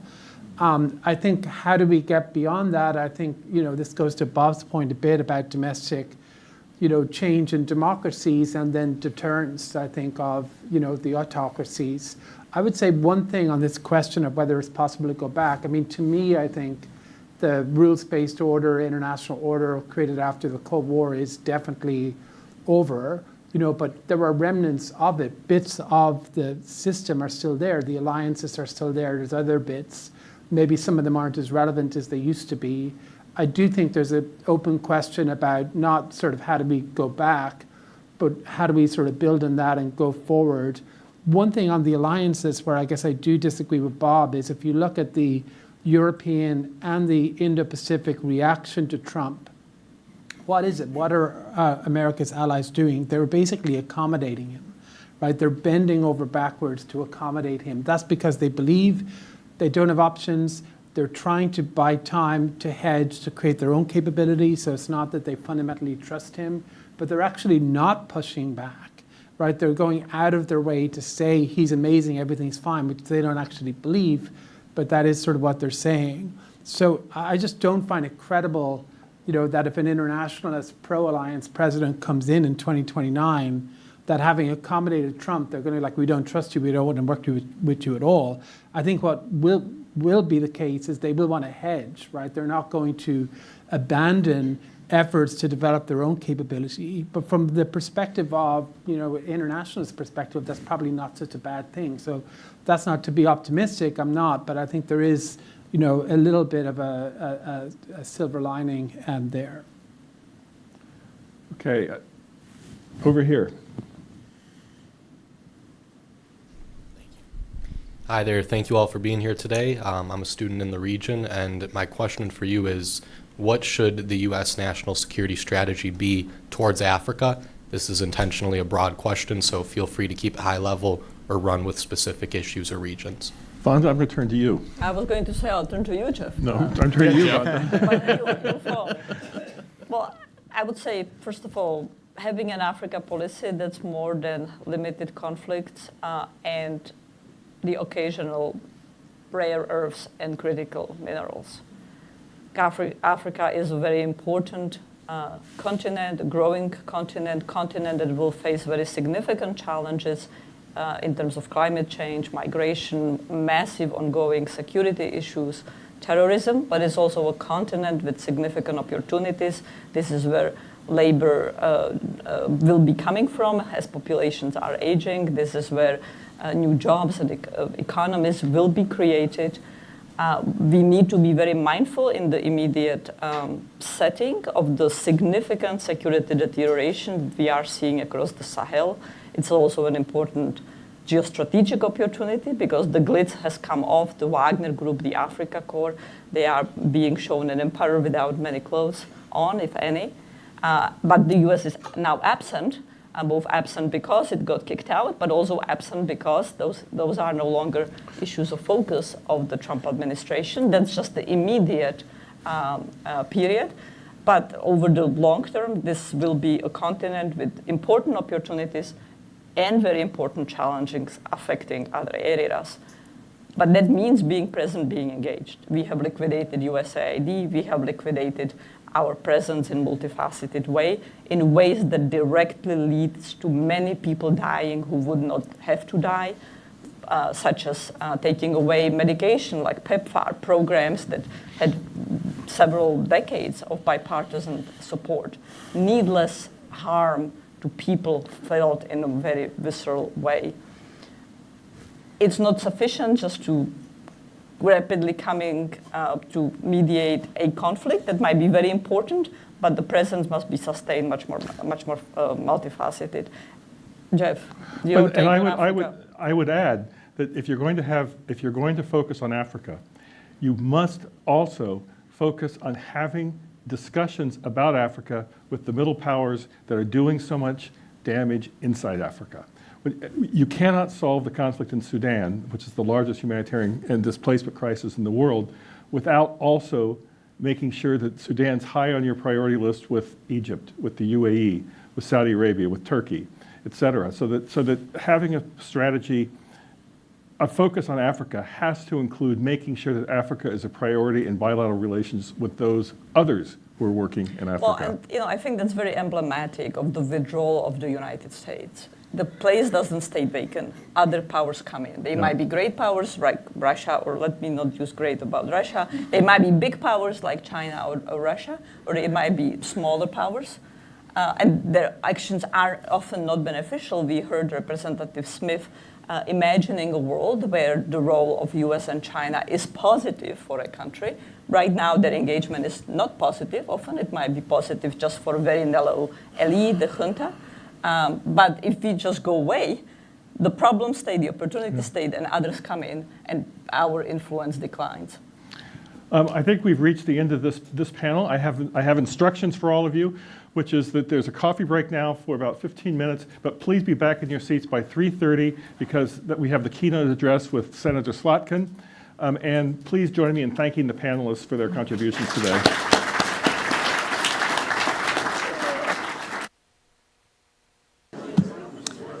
Good afternoon.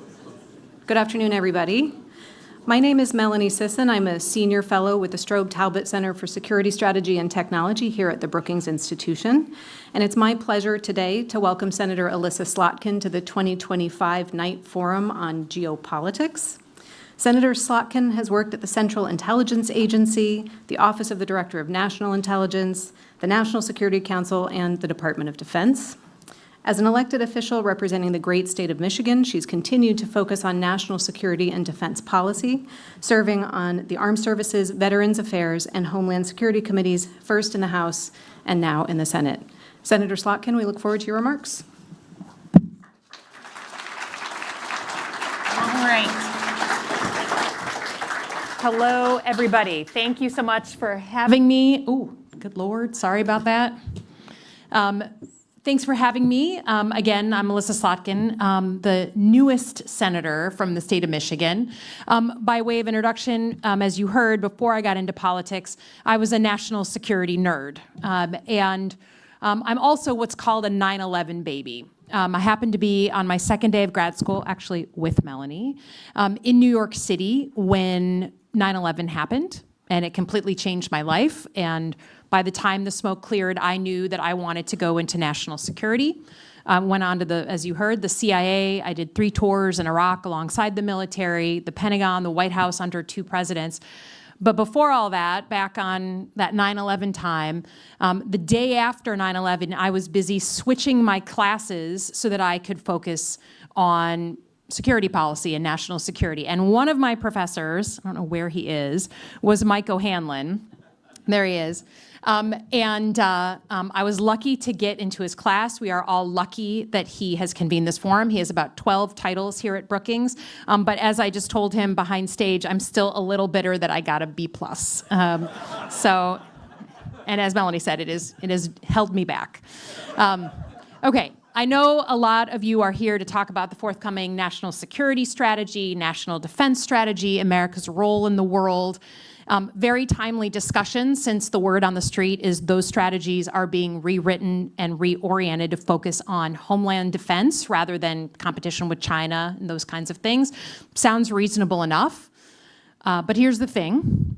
In 2025, Homeland threats aren't being defined by the Pentagon or based on what the intelligence community deems our greatest threats. They are being determined by one man, Donald Trump, and Donald Trump alone. And he is showing the world just how willing he is to use force against his enemies.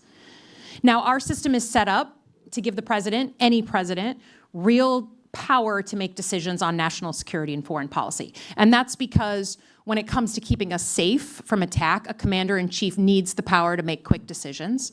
As someone who worked in both a Republican White House and a Democratic White House, I saw these critical decisions made up close. You need the power to act when it's about life and death. But Trump has laid out a whole lot of enemies that are American citizens.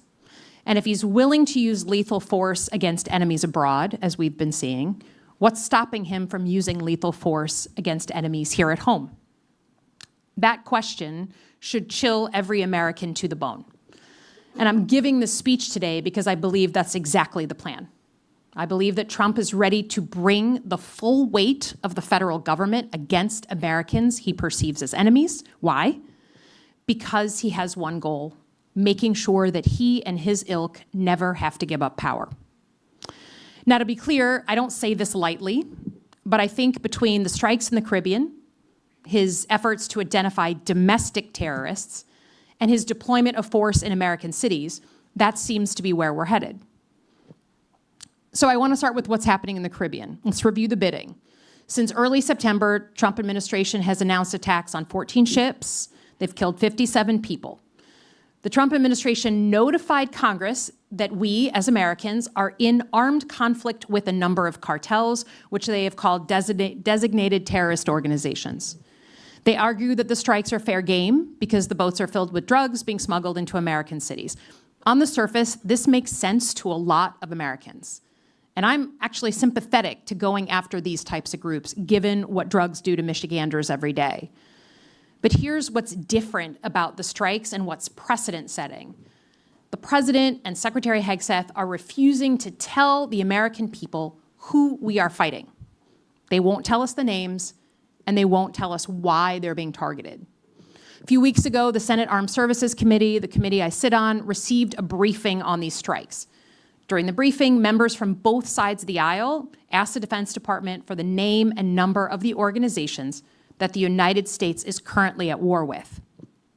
They refused to provide it. We asked for a copy of the memo from the Justice Department that lays out the legal case for these strikes. They refused to provide it. Whatever our differences are these days, I think it's safe to say that the American people deserve to know who we are at war with, especially if people are being killed in our name. And just for reference, for those of us who worked on the global war on terror, we named the groups we were going after. Think about Al-Qaeda or ISIS. Congress knew the name of every targeted group. The administration at the time provided the intelligence that justified going after these groups and why it was legal to do so. But as much concern as I have about the Caribbean strikes, it's nothing compared to my concern over Trump's full reorientation towards the, quote, enemy within. That reorientation has major implications for his use of force inside the United States. Last month, the president quietly put out an executive order directing the Department of Justice to create a list of, quote, domestic terrorist organizations. The order lays out a broad definition: groups that are accused of anti-Americanism, anti-capitalism, anti-Christianity, or hostility towards those who hold, quote, traditional American views on family, religion, or morality. And these groups don't have to be violent to get themselves on the list. The order suggested that the DOJ could look at chat groups, in-person meetings, social media, and even schools. To be clear, U.S. law on domestic terrorism is squishy, mostly because of the First Amendment. But it seems clear from his own order that Trump plans to see how far he can stretch the law before someone tells him no. And if the administration won't publicly name drug cartels in the Caribbean, you can bet that they're not going to tell you the name of this new list of domestic terrorist organizations. Only this time, the secret lists are not made up of drug traffickers in international waters. It'll be Americans on American streets and in American homes. So let's play it out. what happens to the people on the secret list? The next logical step is that the president would use the full power of the federal government to target those American citizens. In theory, people on this list could be wiretapped, their homes could be searched, or they could be arrested just for disagreeing with President Trump's agenda. I never thought I'd have to lay this out about my own government. This is the kind of stuff that is fundamentally un-American and strikes at the heart of who we are as a people. And we've already seen anecdotal evidence that this is happening. Trump has created at least 2, quote, weaponization working groups, his name, that bring together people from across the federal government, including the intelligence community, to go after Trump's perceived enemies. As a CIA officer, the idea that intelligence officers could be asked to target Americans turns my stomach, and it would shift us into a modern-day surveillance state. Turning the federal government against Trump's enemies goes hand in hand with his use of force in American cities, both federal law enforcement and the military. As of today, the president has attempted to deploy more than 7,000 National Guard members across 5 cities, including right here in Washington. In August, the administration ordered the creation of 2 new National Guard units, a standing quick reaction force that can deploy anywhere in the country, and then separately, National Guard units in all 50 states focused on quelling so-called civil disturbances. At this point, Trump has been very clear about his intent. At Quantico, speaking as commander-in-chief, he instructed his military brass to use cities as, quote, training grounds. And many times, he's floated the idea of invoking the Insurrection Act so that military units can raid, detain, and arrest Americans. The president has already deployed ICE and other federal law enforcement to these same cities across America. In some cases, these federal officers are playing fast and loose with their tactics, which sooner or later could lead to a deadly escalation. The videos out of Chicago are shocking. Federal agents pulling their weapons on highways, firing tear gas into neighborhoods right before a Halloween parade, injuring and even killing civilians. Many are masked, not wearing uniforms, and driving unmarked cars. For those of us who served abroad, it feels like another country. And it's only a matter of time before things get worse. By my estimation, we're about 2 weeks away from a bloody incident that spirals out of control. And this is just the kind of incident that Trump wants to justify more force coming in. So what's the end game on all this? If the president is going to fundamentally redefine the use of force in America, what's it all for? What I'm about to say, and my theory of the case, is something I never imagined saying. I believe Trump is reshaping the country to hold on to power. Trump is following the same playbook as almost every authoritarian in history. The playbook is, first, get elected to address legitimate issues, in our case, the cost of living. Once in office, surround yourself with people loyal to you, accumulate power and influence, and then start using it against your perceived enemies. But here's the kicker. There comes a time in every authoritarian playbook where you hit a tipping point. You accumulate so much power that you realize if you ever lose and your opponent gets elected, they could use that very power against you. So you hold onto it with everything you have. That seems to be Trump's approach right now. And from everything we've seen so far, the Caribbean strikes, the list of domestic terrorists, military and law enforcement deployments across our American streets, he seems to be laying the groundwork to stay in power. There are 2 ways this can happen, both straight out of the same authoritarian playbook. The first, a scenario in which Trump finds a pretext, invokes the Insurrection Act, and tries to impose martial law. Elections, therefore, could be canceled, or if they happen, he could surround polling places with military and federal law enforcement to intimidate voters. The second option is harder to track, but can still swing an election, labeling opposition groups, candidates, and elected officials as terrorists or criminals, and going after the infrastructure that allows for competitive elections. For instance, Trump could use the IRS to make it impossible for Democrats to fundraise, He could sue left-leaning organizations and sow disinformation about our elections. He could discredit, defund, and silence his opposition until they have no chance of winning an election. The point is, there is more than one way to destroy an election. There's more than one way to lose our democracy. I'm popping a flare today because we're in danger of that happening here at home. Now, let me just say again, I am not an alarmist. Some of you in this room have worked with me directly. You know that I don't say things casually. I don't want to tell you that why I'm making the point of saying it today. Think back to April of 2020. That was the first time Trump started tweeting about election fraud in the 2020 election.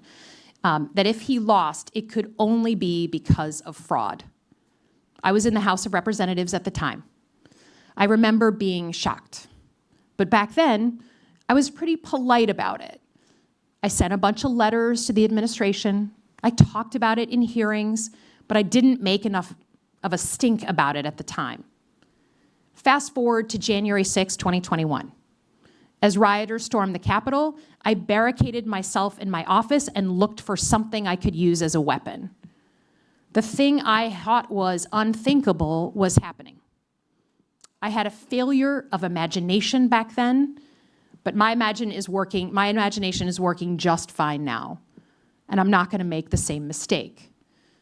But here's what Trump hasn't planned for: the will of the American people. Americans have an internal barometer for things that sound and smell authoritarian. I've seen this in Michigan, where even ardent Trump supporters don't like what they're seeing on their phones. That should give us hope. And there's still time to turn the tide. First, Congress needs to reclaim our power, like yesterday, over the use of force. To my Republican colleagues, I'm looking at you. In the spirit of John McCain, we need to start pushing back where we don't agree on how force is being used. Leadership is about the actions you take, not the things you say behind closed doors. To that end, I'm introducing a bill, the No Troops in Our Streets Act, that give Congress the ability to immediately end a military deployment in an American city. To the military, you too have a critical role to play. According to the law, there is such a thing as an illegal order, and the military does have the ability, though difficult, to push back. Because in the choice between loyalty to the Constitution and loyalty to one man, there is only one right answer. And every one of you has taken that oath. To our veterans, you can also exercise your political power to call out Trump's dangerous use of our military. I saw a lot of veterans show up at the No Kings rally. Don't ever underestimate the power of your voice and how impactful it can be when you specifically speak up. And let me just say, if there's veterans out there that want to get involved in a positive way, DM me. We're getting the band back together. To our state leaders, you have a responsibility to hold the line, protect the integrity of our elections, and withstand the pressure that the Trump administration is already starting to apply. Ordinary citizens can help on this score. We can help stiffen the spines of people at home. Your local elections are going to be more important than ever. To regular Americans, you can also speak out about what you're seeing and organize peacefully against it. Throughout history, grassroots movements have been the only thing that have pushed back on government overreach. And lastly, to everyone listening and watching, don't give up the ship. Generations of us have fought against impossible odds to build the country we have today. And I am living proof of that as a female senator. I would not be here if generations of women before me had not fought for literally 100 years to get the right to vote. We don't have the luxury of deciding that this is too hard. This is the country we all love. Our country needs us right now. It is our moment to step up. Thanks so much for having me. Appreciate you. Okay.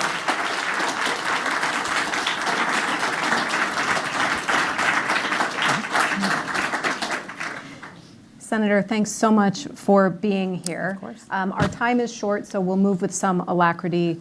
I'd like to pick up on two elements of the speech you just gave about this redefinition of the use of force.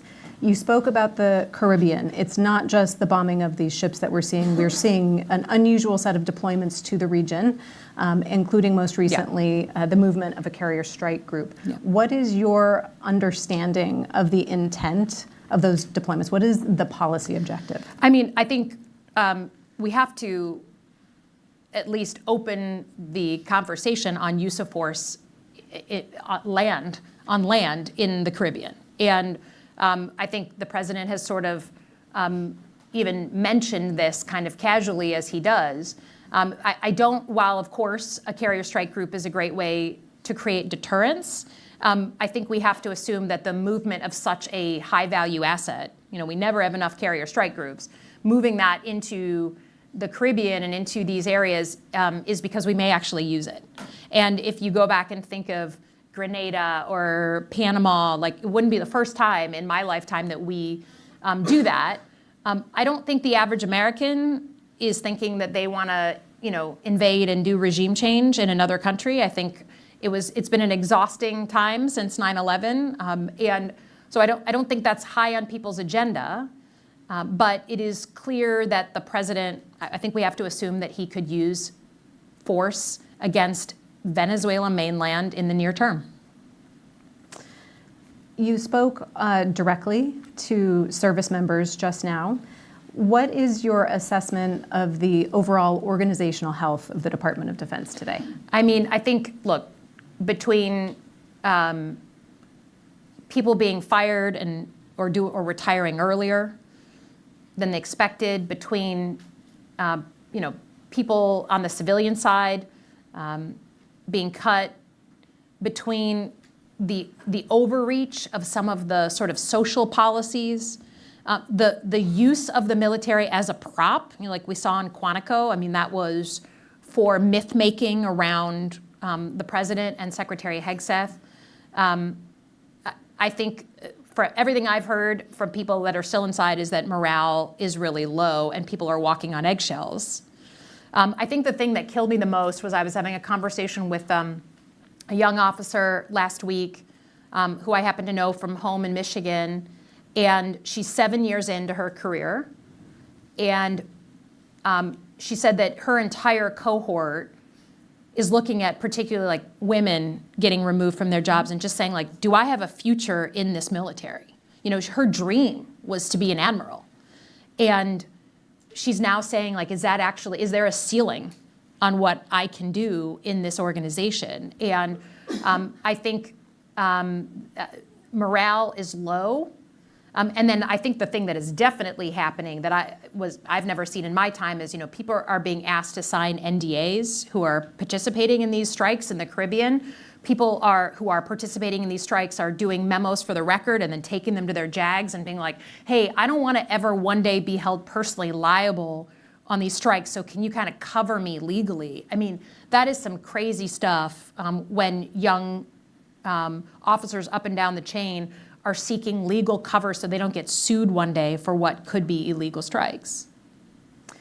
You have just said that land attacks in the Caribbean are not on sort of the average citizen's agenda of things that they'd like their government to be doing with its military today.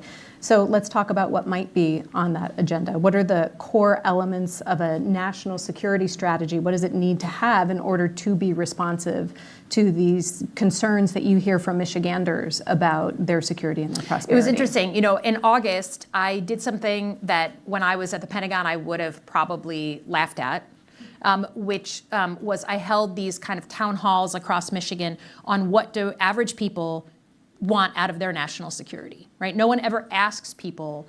They just like, no offense, a bunch of people in Washington, across administrations kind of think about it and come up with these great new things. No one actually asks the public, like, what do you expect out of your government? And it was interesting. I think the thing that struck me is there's a bunch of new threats based on tech that are putting American citizens on the front lines in a way that we've never seen. So think about cyber attacks. Every single person that I talked to in these town halls had been the victim of a cyber attack. Their kids' data had been ransomed from their K through 12 school. Their hospital had been ransomed. Sometimes they paid, sometimes they didn't. And they just felt like their government was completely not protecting them. That's warfare used to be somewhere else, and now it's kind of like and it's some like weird Russian group, or it's from abroad. There just was a feeling like the threats have evolved, but my government hasn't evolved with it, and they're not protecting me. Obviously, in a place like Michigan, there was a lot of concern about China.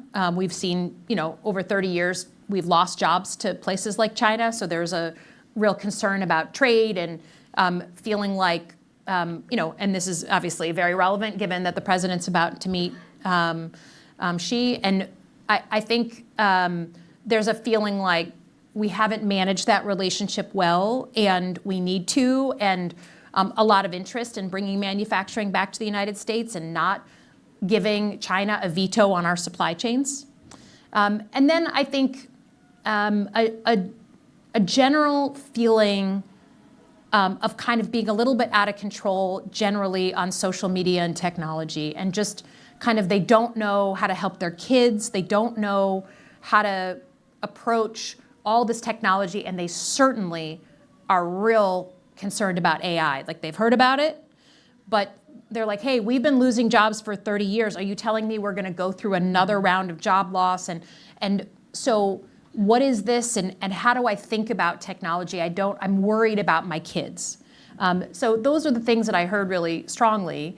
And now governments have to protect people from threats they don't even know about. So it can't just be like what does the public want us to do? But I would say it's pretty important to hear what people are saying, because frankly, for the national security nerds in the room, like, we've lost the faith, the automatic faith from the public that national security people somewhere in DC should just get to decide and they're going to do everything great. After Iraq and Afghanistan, people are like, I'm not sure those folks in Washington did it so great. So I think we have some trust to build back up with the public. We have a few minutes left to receive some questions from the audience. The Brookings audience, I expect your usual excellence. You have 30 seconds to say your name and affiliation and form a question. There's a person in a reddish necktie, I think, in the middle section here. Or maybe it's not a necktie, it's a gray blazer. Oh, do we have a microphone? Yeah, thank you. Hi. Thank you, Senator Slotkin. Good. My name is James Stevens. I'm with the Stimson Center. Yeah. I have a question about war powers. So you described the situation near Venezuela. Does the president have the authority to declare the existence of an armed conflict, or is that something that's reserved for the Article I powers in the Constitution? Yeah. So this is where the president has shown extreme interest in doing somersaults to make something fit in a box. So he has sent us this note, this very unusual note to Congress, saying that he is created this secret list of designated terrorist organizations. And when you ask for the legal justification, there's a classified OLC, Department of Justice explanation, but you're not allowed to see it. This is truly unprecedented, right? And you can debate. There's lots of people who would say, we shouldn't have gone as far as we did in the global war on terror, right? We shouldn't have been able to do all those things. That's an open debate. But at least we got to know their names of which groups, and the justification, the intelligence package that backs up going after one of these groups. We don't have any of that. And so, no, we had a war powers resolution that Senator Kaine brought up maybe 10 days ago now, that I voted for, that said you don't have the right to actually just get us involved in this conflict without coming to Congress. That is just how the president is just deciding, like, he's going to create a new legal theory. Now, to be fair, Congress has basically abdicated its oversight responsibilities on the use of force since the Iraq War. The Iraq War was controversial. People lost their jobs over that vote. So politicians, never known for their bravery, have basically said, like, I know it's in the Constitution that we're supposed to approve war, but, like, could you not bring that vote up here? That's what's been happening for the better part of 20 years. But Trump has taken it to a new level. And if people are going to be killed in our name, because that's what's happening, right? The United States of America is killing people. You should at least be able to tell the public why and who you're killing, you're going after. And again, I've been open. I'd be willing to consider, a war that goes after these guys in a different way. But you got to show me the math. I mean, if you're worried about fentanyl, Venezuela doesn't produce a lot of fentanyl, right? There's other drugs, right? There's cocaine, there's other things that are not good. But if you're going to say like fentanyl's killing our kids, which it is, let's go after the fentanyl and have to show your math on that. Senator, thank you very much for joining the forum today. Thank you. On that note, if everyone, please, yes, thank you. I need to ask everybody to please stay in your seats so the senator can get where she needs to go and the next panel can come up. So feel free and please do express your appreciation again as she exits. And thank you all. Appreciate it. Thank you too.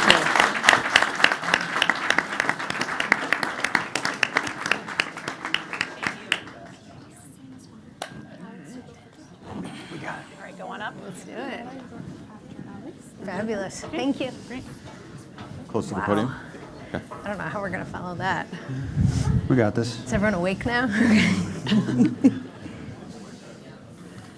Great. Well, thanks so much for sticking with us to the end here. We're going to keep this final session fast moving and entertaining as possible and get you guys out of here at 4:50 on the dot. I'm Alex Noyes. I'm a fellow here in the Talbot Center. And we are going to focus on some really nerdy defense issues in this panel, drill down on the national defense strategy and U.S. defense policy writ large.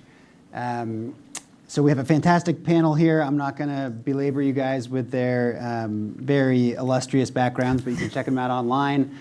We have Mara Carlin, who was the architect of the 2022 National Defense Strategy. We have Caitlin Talmadge, who's done a lot of work on nuclear policy, and we have Bruce Jones, who is a man of many hats, but has been doing a lot of work on the defense industrial base. So in the spirit of kicking things off quickly, we're going to do 5 to 8 minutes down the panel here of hot takes, U.S. defense policy and NDS hot takes. And Marg, we're going to start with you. Over to you. All right, so national defense strategy sounds really boring, right? At like 4 o'clock in the afternoon. And I'm going to tell you why it's not. Actually, the first thing I said will make it sound even more boring, which is that the national defense strategy is actually a homework assignment. The Congress says to the Pentagon, every 4 years you have to do this homework assignment. You have to roughly tell me, here's where you are, and here's your North Star. Here's where you want to go. And how are you going to get there, right? How are you going to reshape your military and use your military and spend a bunch of money to try to get to that North Star based on how you understand the future threat environment and then what it is that we need our military to be able to do? Here's the thing. There's a lot of money involved in this national defense strategy, and that's why you should care. Because at a minimum, a national defense strategy is telling you today how to spend $850 billion. Right? That's a pretty big deal for a homework assignment. So I've done a bunch of these, including, as Alex noted, the most recent one in 2022. They're all a little bit different, as you can imagine. But ideally, they start with this assessment trying to predict the future, right? What are we worried about in the future? What are the future opportunities that might arise? And then what role do we think the military needs to have in tackling this future? There's a whole bunch of debate inside the Pentagon, which is obviously not a unitary actor. Then you get a whole lot of debate with the White House, which also has a bunch of different views. And ideally, there's some serious adjudication by the Secretary of Defense and by the Commander-in-Chief, the President, and they say, all right, we've thought about these things, and the bottom line is, here are our priorities. Right? That's a pretty good deal. And then this homework assignment gets delivered. There's a classified version and then an unclassified version, which very much rhymes with it, that comes out as well. So we're getting ready for the Trump administration's defense strategy. And I expect that what we're actually going to see is a tale of two strategies. The impression that I think many of us have gotten is the Department of Defense has the strategy it wants. The White House has the strategy it wants. That focuses a whole lot on the Western Hemisphere. That's not surprising if you've been watching what the military's been doing lately. And a lot of folks in the Pentagon want to focus on China because there's no other country with the will and increasingly the capability to fundamentally reshape the global security order. There's real debates you can have on which one of these is the priority, I suppose. I mean, I think the answer is pretty obvious, but nevertheless, you could have real debates. But the bottom line is if you don't choose, you're purchasing some serious problems, right? Purchasing some serious problems in terms of how you're going to manage today's military, how you will build tomorrow's military, and how will you spend $850 billion. So I expect that that's what we're going to start to see. It is possible that this strategy will be delivered and it will sit on a shelf. It's uncomfortable to strategists like myself, but every now and then that sort of thing happens, even if there are beautiful words written in it. It's also possible that it will get published and only one piece of that will actually become a reality, and we'll start to see, I suspect, quite soon. Great, thanks, Mara. I see Josh is still here. We're going to have him live grade the NDS from 2022, but that will be in the classified session after. So. Caitlin, over to you. Thanks, Alex, and thanks, Mara. I think that's a really helpful overview of kind of why we should care about the NDS. And I was thinking as we were getting ready for this panel, if we had been here a year ago gathering and asking what might a second Trump administration NDS look like, we probably would have said it will focus a lot on the Indo-Pacific, in part because we have a 2018 NDS from the first Trump administration to look at, and that was a lot of the focus, and we saw that focus in the 2022 NDS that you were leading as well. And so, as you kind of alluded, there are some strategic reasons to think that the Indo-Pacific would be a focus, including the Trump administration the first time around. But what we've actually seen from the administration over the last several months that it's been in office is a focus in some ways on everywhere except the Indo-Pacific. This week not accepted, but we've seen lots of bandwidth, I would argue, go toward the Middle East, for one thing. I mean, time flies, but don't forget we had an entire military campaign in Yemen,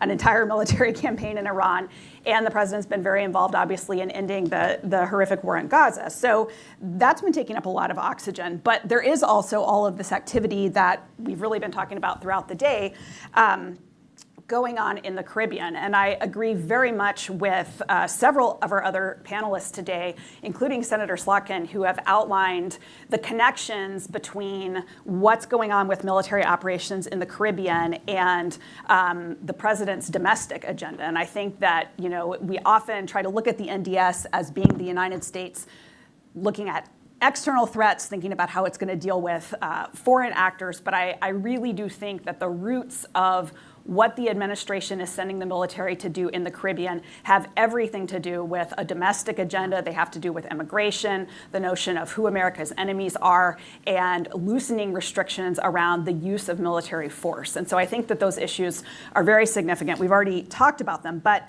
I highlight that here to say that I agree with the leaks we're hearing that this probably is going to be an NDS that says something pretty significant about prioritizing the Western Hemisphere, in contrast to what we might have expected had we been having this conversation as a guessing game a year ago.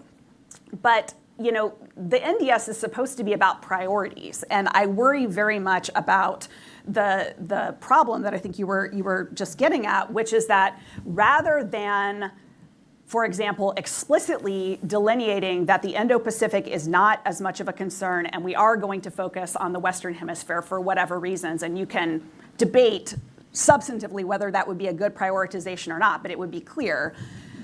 I worry instead we're going to have this Western Hemisphere White House focus that you've been talking about affixed onto the draft file of the NDS that was based on a focus on the Indo-Pacific. And we may get a little bit of a dog's breakfast, which is sort of the opposite of what you want in an NDS, which is supposed to lay out clear priorities. And just to elaborate a little bit more on why I think you won't get a clear elevation actually of the Western Hemisphere in the way some of the reporting sometimes makes it sound like. One is, I think, all of the strategic reasons that the administration focused on the Indo-Pacific in its first NDS, are still there. They're still present, and I think the president does still care about those. But secondly, I think, as you said, the building still cares about those, and you are not going to have a nearly $1 trillion defense budget justified by boat strikes in the Caribbean. Just from a bureaucratic perspective, I definitely expect the services to care more about that Indo-Pacific set of missions, and so they're probably going to be kludged together. Why is that a problem? It's a problem because just from the perspective of defense strategy, putting aside all of the other many problems we have outlined today regarding this expansion of military force and focus on the Caribbean, the reality is the types of military operations that are being called for in the Caribbean are actually very different from the sorts of things that we would want the military to be focusing on if competition with and deterrence of China were our key priorities. There is wear and tear on our military from going to do these operations. You do use up munitions. You do use up political and military bandwidth and attention. And if you really start to think about where is the administration headed with respect to Venezuela, for example, if you're thinking about doing a large-scale air and missile coercion campaign, if you're thinking about going ashore, which Senator Slotkin was also mentioning, where does that lead? I think it goes down the path of things like counterinsurgency, which we've seen that movie before, and how that is a very different skill set from doing things like defending allies and friends in the Indo-Pacific from a nuclear-armed great power adversary like China. And we haven't even talked about Europe, but we'll put that aside for the moment. So my point is there's actually a trade-off here, and I think the trade-off is not just in hardware, I think it's also in what I would call software. And what I mean by that is it's not just that by doing these sorts of operations in the Caribbean, you're using up or you're training, doing types of training for one set of operations rather than another. But I actually believe, and we've heard some hints of this already today, that not all of our military is going to want to go along with what's going on in the Caribbean, because I think people, at least on the inside, do see this for what it is and what it may become. And I worry a lot that many of our most talented people in our military, loudly or quietly, may just decide this is not the profession for me. I do not want to be involved in the US military if it's going to be doing these types of operations where I myself am not sure if what I'm doing is legal. And so I worry that you could have an exodus of some of the very talented people that you might actually want to have in your military, in your officer corps, for great power competition. And those people may say, that's what I signed up for, and instead I'm being drawn into a US military that may have to use force or be ordered to use force illegally against my fellow Americans. I'm not doing that. And I think we're seeing some rumblings of that. We saw the combatant commander of US Southern Command retire. We don't know exactly why, but seems like it could be related to some of these mission sets. So my larger point is that I think the NDS is an opportunity to prioritize. That happens better or worse in different cases, but I'm particularly worried here that we will not get a prioritization, and even worse than that, that we may see two different mission sets that actually conflict with each other, and we will end up worse off than if we had actually chosen one or the other, whatever their substantive pluses and minuses are. So I'll pause there. Thanks, Caitlin. Appreciate it. Bruce, over to you. Well, these have been some awfully serious and sobering topics, so I thought I might lighten the mood by talking about nuclear weapons. In all seriousness, I thought I'd start by something that happened yesterday, or at least was announced yesterday, and President Trump's reaction to it, which I thought was interesting. Several of you will have seen this, that Vladimir Putin announced yesterday that several days before, Russia had flight tested at least what's known in NATO terms as a Skyfall missile. I don't know when we started naming munitions after James Bond movies, but that's a different topic. In Russian, it's called a Borovetsnik missile. It's a nuclear-powered cruise missile. From what we appear to be able to confirm from Western intelligence agencies, it was launched in the Barents Sea, flew for around 15 hours, covered something like 8,000 miles at just below subsonic speed, maneuvering while it traveled. And the Russian statements about this make it clear that what they're signaling with this weapon is a weapon that could evade potential US and North American missile defenses, including Golden Dome. And yes, we can talk about the movie if we want to. Okay. Now, I think there are some reasons to be skeptical about this specific weapon's utility. But it is not the only highly sophisticated weapon that the Russians are producing. Okay? They've made striking advances in hypersonic missiles, including submarine-launched hypersonic missiles, which is a capability we don't have. Weapons designed to destroy satellites in low Earth orbit, highly destabilizing. And they possess the world's only nuclear-powered, nuclear-capable, autonomous, long-range underseas drone. Okay? Highly destabilizing weapon. And they're not alone. China is also developing some very sophisticated weapons. That includes space-launched hypersonic glide missiles using a suite of technologies that we do not currently possess, or at the very least we have not currently fielded. I spent a lot of time thinking about underseas warfare. I look at deep diving submersibles, a pretty important tool for a range of different functions. They now have more capability than we do in that very sort of niche but very high-tech area. They are making extensive investments in quantum navigation, communication, and detecting, at least keeping pace with us. Some would argue outpacing us in the investment. I don't know about that, but at least keeping pace with us. All while increasing their nuclear stockpile by 4-fold and building ships and submarines at sort of multiple X faster than we are, all right? All of which is to say that we have two potential rivals or adversaries who are rapidly equipping themselves with highly advanced weaponry at scale, including a variety of new nuclear devices. All of which is to say, like, we may not be interested in geopolitics. Geopolitics is interested in us, right? These issues are not going to go away. So I was very struck then by Trump's reaction to Putin's statement. And I want to read you a portion of what he said. He said a little bit about Ukraine, but then specifically about the missile tests, he said, they know we have a nuclear submarine, the greatest in the world, right off their shore. So it doesn't have to go 8,000 miles. But you know, we have a submarine, a nuclear submarine. We don't need to go 8,000 miles. Now, I don't know if he was referring to an attack submarine with tomahawks or a ballistic missile submarine with nuclear weapons. But here's the thing. He's right. Our submarines are actually the greatest in the world. And they can sit, whether they're attack submarines or ballistic missile submarines, they can sit kind of just off the coast or someplace else or wherever the hell they want. Almost impossible for the Russians to detect or the Chinese to detect. And they can strike conventional or nuclear munitions inside these countries. And that is a very powerful deterrent, a combination of stealth and strike that is a very powerful deterrent, okay? So he's not wrong. But here's the thing, and by the way, long-range stealth bombers have a similar effect, okay? But here's the thing. We have that capability because at the end of the Cold War, just before the end of the Cold War, we made this massive investment in basic science, in technologies, in pulling together the world's leading physicists and metallurgists and oceanographers, institutions that we had built up over basically in the entire time since the end of the First World War, a kind of a huge lead in the sciences and the ability to apply those sciences to technology and the ability to apply that in terms to military capabilities.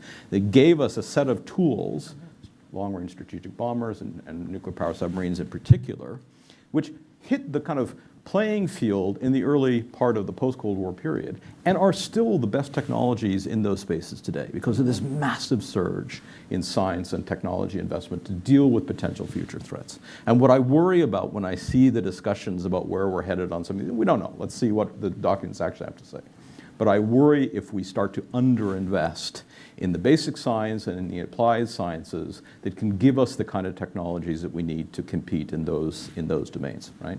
Now, this doesn't go to strategy, and it doesn't go to deterrence questions, and it doesn't go to the relations with these countries, but, and we don't have time to go into kind of long discussions about deterrence strategies. But the thing I want to emphasize is relations between world major military powers are inherently unstable. They're inherently unstable. And so we may think, oh, we're going to try to improve our relations with Moscow, or we're going to try to improve our relations with Beijing, and we might succeed for a short period of time. But there is, I think, highly unlikely to be the case that those relations will be stable over the medium to long term.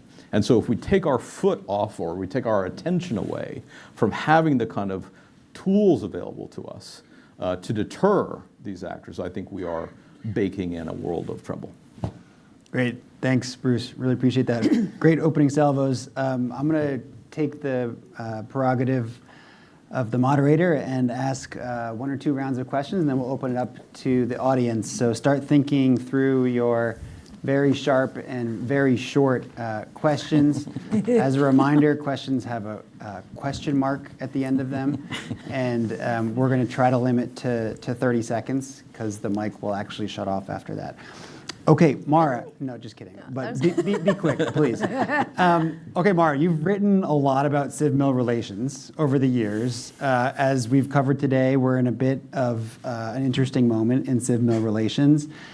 Maybe you could pontificate a little bit about that and how the NDS could mediate or impact our civ-mil relations. I believe, if I'm remembering correctly, in February we wrote that we're actually in a civ-mil crisis right now. Does your assessment stand, and how could the NDS play a role? Yeah, absolutely that assessment stands. It probably should have been a lot punchier. I wrote that on a Friday night after a number of senior military leaders had been fired, including, just as worryingly, a whole bunch of senior military lawyers. And the thing is about the military is when you're in uniform, there's like one question that really, really, no kidding, matters. Is it legal? Right? You can say, hey, is this stupid? Is this a thing I want to do? But the really big question that matters is this legal? And you yourself are probably not a lawyer, so you get that answer from your military lawyer. And so seeing the senior lawyers across the military services get fired, as you can imagine, was a pretty worrisome outcome. So when we talk about civ-mil relations, I would say there's probably two threads that we should sit on for a moment.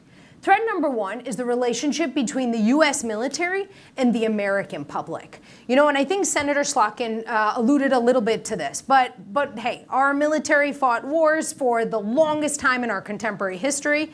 In the post 9/11 period, most Americans didn't pay a whole lot of attention. They had some broad but pretty hollow, broad support of what the military was doing, pretty hollow knowledge of it nevertheless. And there weren't sacrifices made by the American public, right? It wasn't a whole lot asked of the public. And as you can imagine, that's had an impact on the military as well. And I would say not a terribly healthy impact, actually probably pretty corrosive for the force and also for our democracy as well. When we look at the relationship between the American public and its military, what worries me the most is some recent polling. And this polling shows that partisan views are really predominant vis-a-vis the US military. So usually what happens when you do some polling about how the public feels about the military is people either feel like relatively good about it or relatively not so positive about it.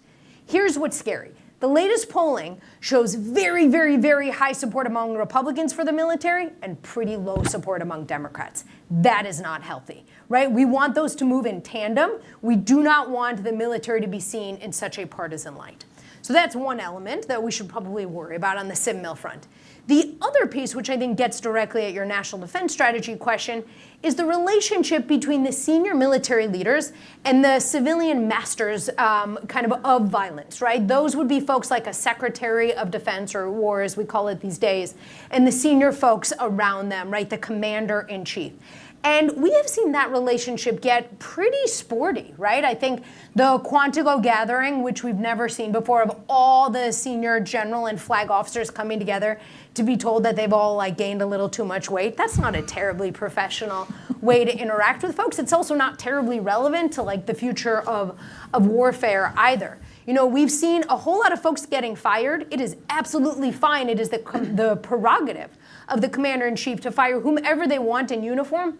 But usually you have cause, right? Usually you have a reason because you're trying to say to folks, don't do that.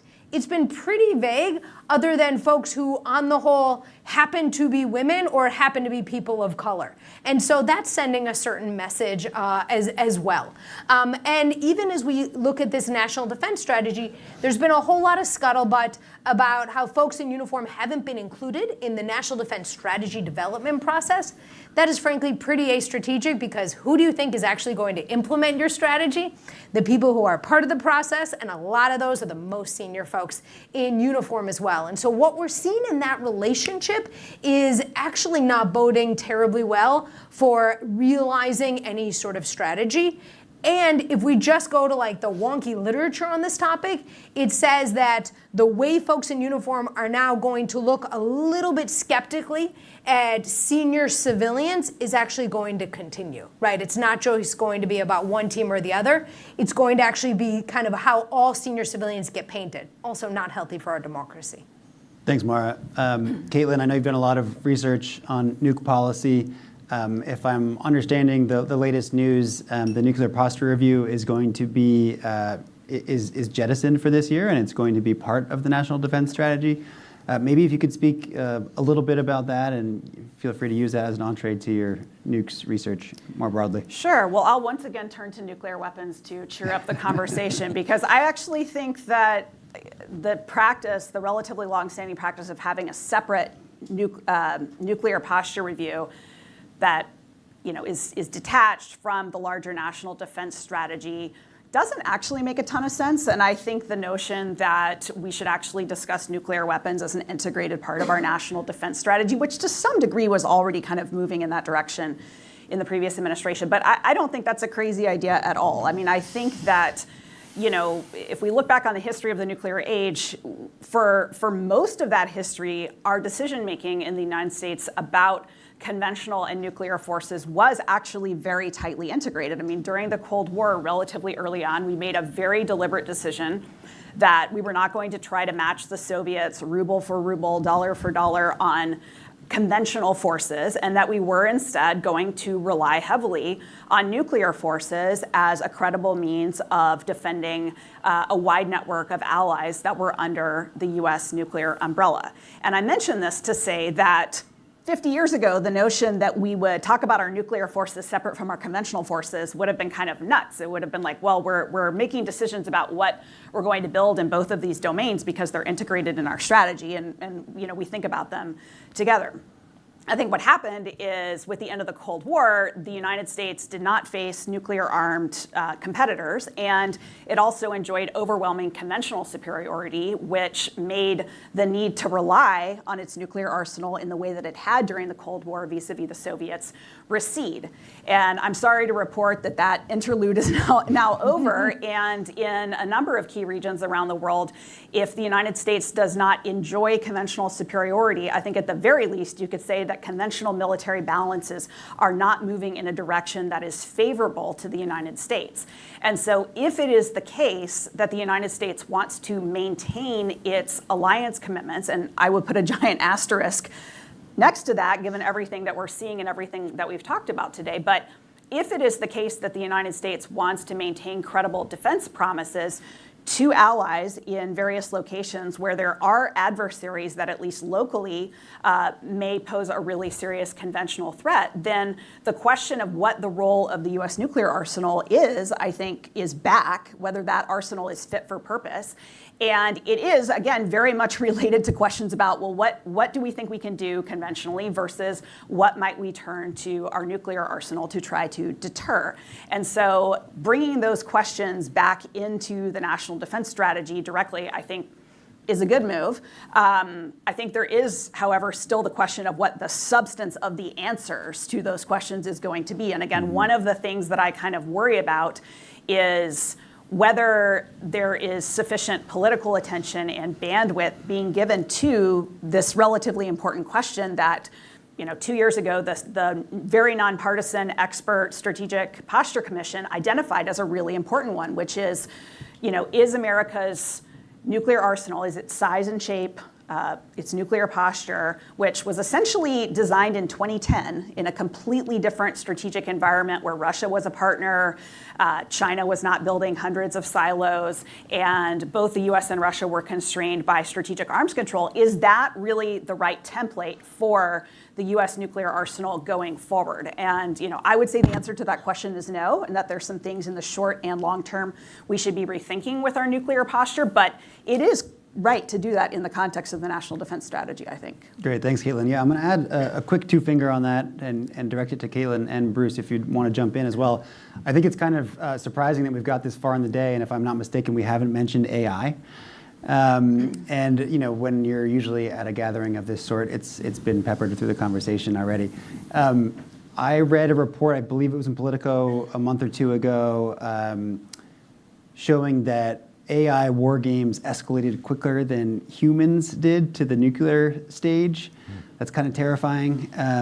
Maybe both Caitlin and Bruce can quickly, or Caitlin will take this one and respond to, what does AI mean for nuke policy? What does it mean for national defense strategies writ large? Just a real softball here at the end of the Easy, day. quick one, Thanks. yeah. No, I definitely get why people are concerned. I do think there are ways you can imagine, at least, that AI could be destabilizing in the nuclear domain. What I will say, just a short answer, kind of bottom line, is I think decision makers like to retain control over how their nuclear forces are used.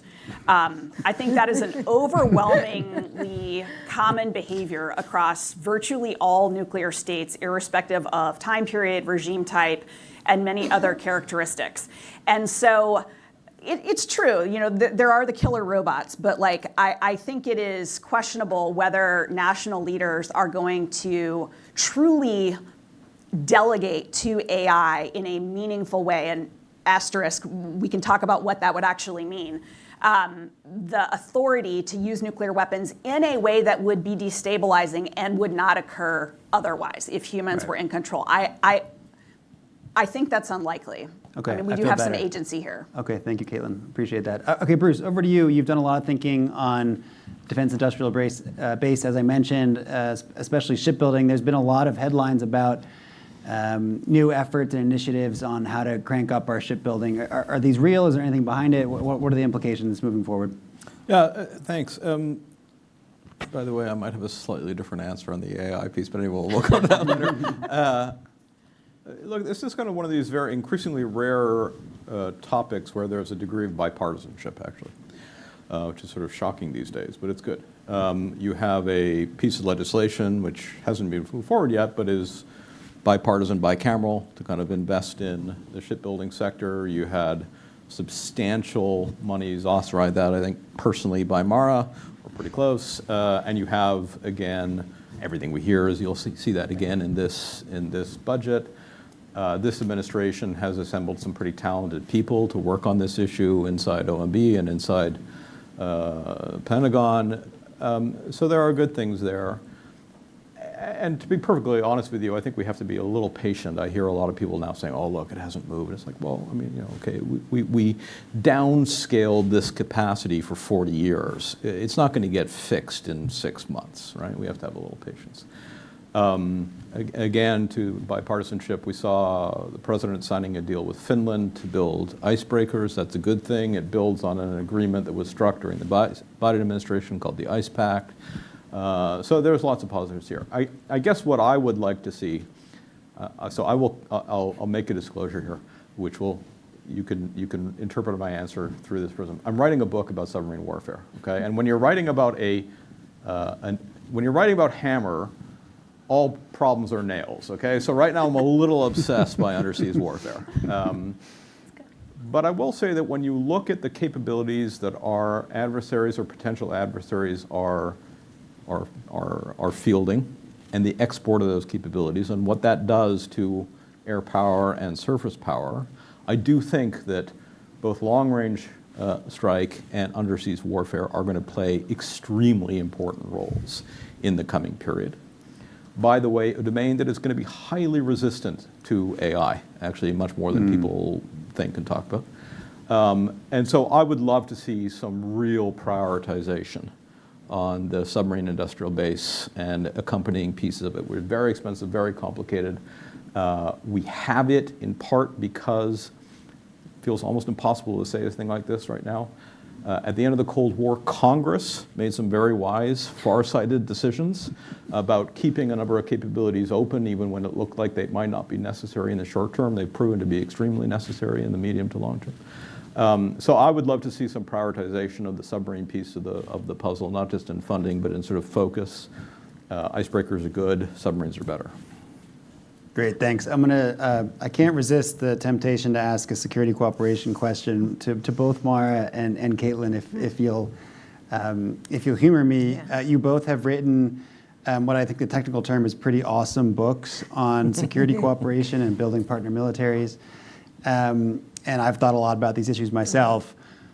What do you think the recent shifts in the geopolitical environment and U.S. foreign policy mean for security cooperation? I think on one hand, you could make the argument that we're pulling back in certain regions in Eastern Europe and maybe reshoring to the Western Hemisphere. I also think on the flip side, if we are serious about burden sharing and burden shifting, I mean, that is security cooperation, right? So yeah, would love to hear your quick thoughts, and then we'll open it up to Q&A. Yeah, absolutely. Let me give you 2 examples that show why you should care about this and one that should make you nervous. All right, so why you should care. Let's use Ukraine, right? So the United States spent a lot, kind of got rid of a bunch of its old stuff that was in the cupboard, spent money on our own defense industry. So my home state of Wisconsin got I think it was like $500 million or so. And a whole bunch of material went to Ukraine. And 0 U.S. military service members have died. And about 1 million Russian casualties have happened in the last few years. Those are extraordinary numbers when you think about it. About 1 million Russian casualties, 0 U.S. ones, and a whole lot of U.S. jobs as well, right? Financially, this has been good for the United States and hurt one of its adversaries. So security cooperation in that case, pretty good, right? Another interesting example, which is a little different than the way we usually think of security cooperation, is like helping a country deal with a problem that we don't want to deal with.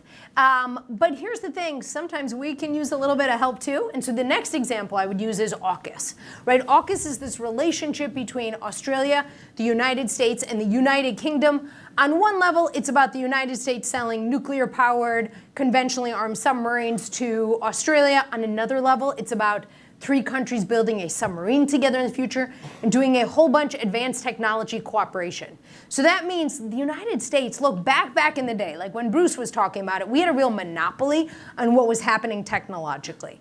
That's really not the case anymore. And so finding a way, frankly, to benefit in some ways, almost extending the security cooperation idea from our allies whose systems are pretty impressive, like the Brits and the Aussies, that's actually a good thing for us. So you should look at those 2 examples and say, wow, security cooperation, like I feel good about that, we should do it. Let me now make you feel badly.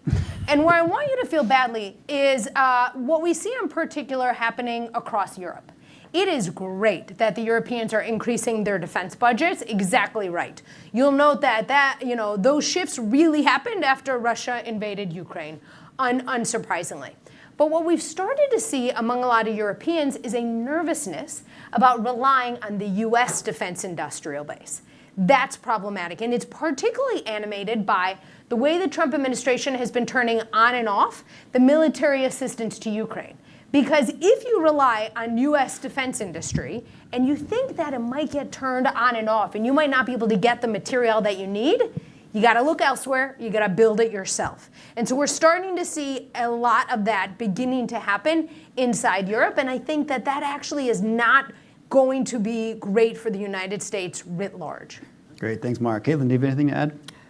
Honestly, not a whole lot. I thought that was a great answer. I mean, I would just say that I think security cooperation often gets a bad rap because we think about it and we think about cases where it didn't go so great. We've both written about some of those. But there's a lot of cases where nothing happens, like the war is deterred, the local military is strengthened, and that's a success. But it's kind of a dog that doesn't bark, and so we don't always give it the credit that it deserves. And to your point, I think it can be a really important and cost-effective way to pursue our grand strategy. I mean, I would much rather pay pennies on the dollar to strengthen partner and friendly militaries in the Indo-Pacific than, do all of that on the United States' own dime and on the back of U.S. soldiers. So I agree. Great. Hear, hear. Okay, great. We have just about 11 minutes left. Let's open it up to Q&A. Please state your name and affiliation and keep it short and sweet. Up here. Tim Oliver, submariner by experience. Bruce, I'd like to get to meet you, talk a little bit. I came here interested in the speakers. I've come away alarmed.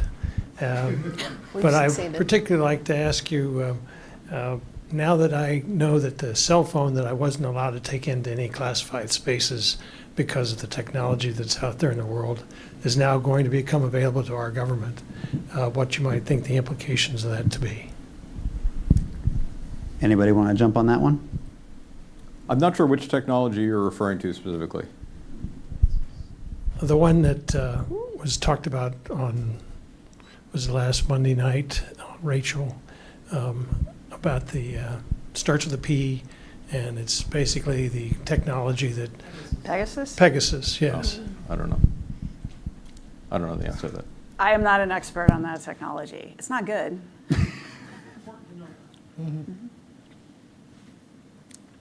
All right, anybody else? I know it's getting late. We'll get you out of here right on time, or maybe a little early. Dr. O'Hanlon?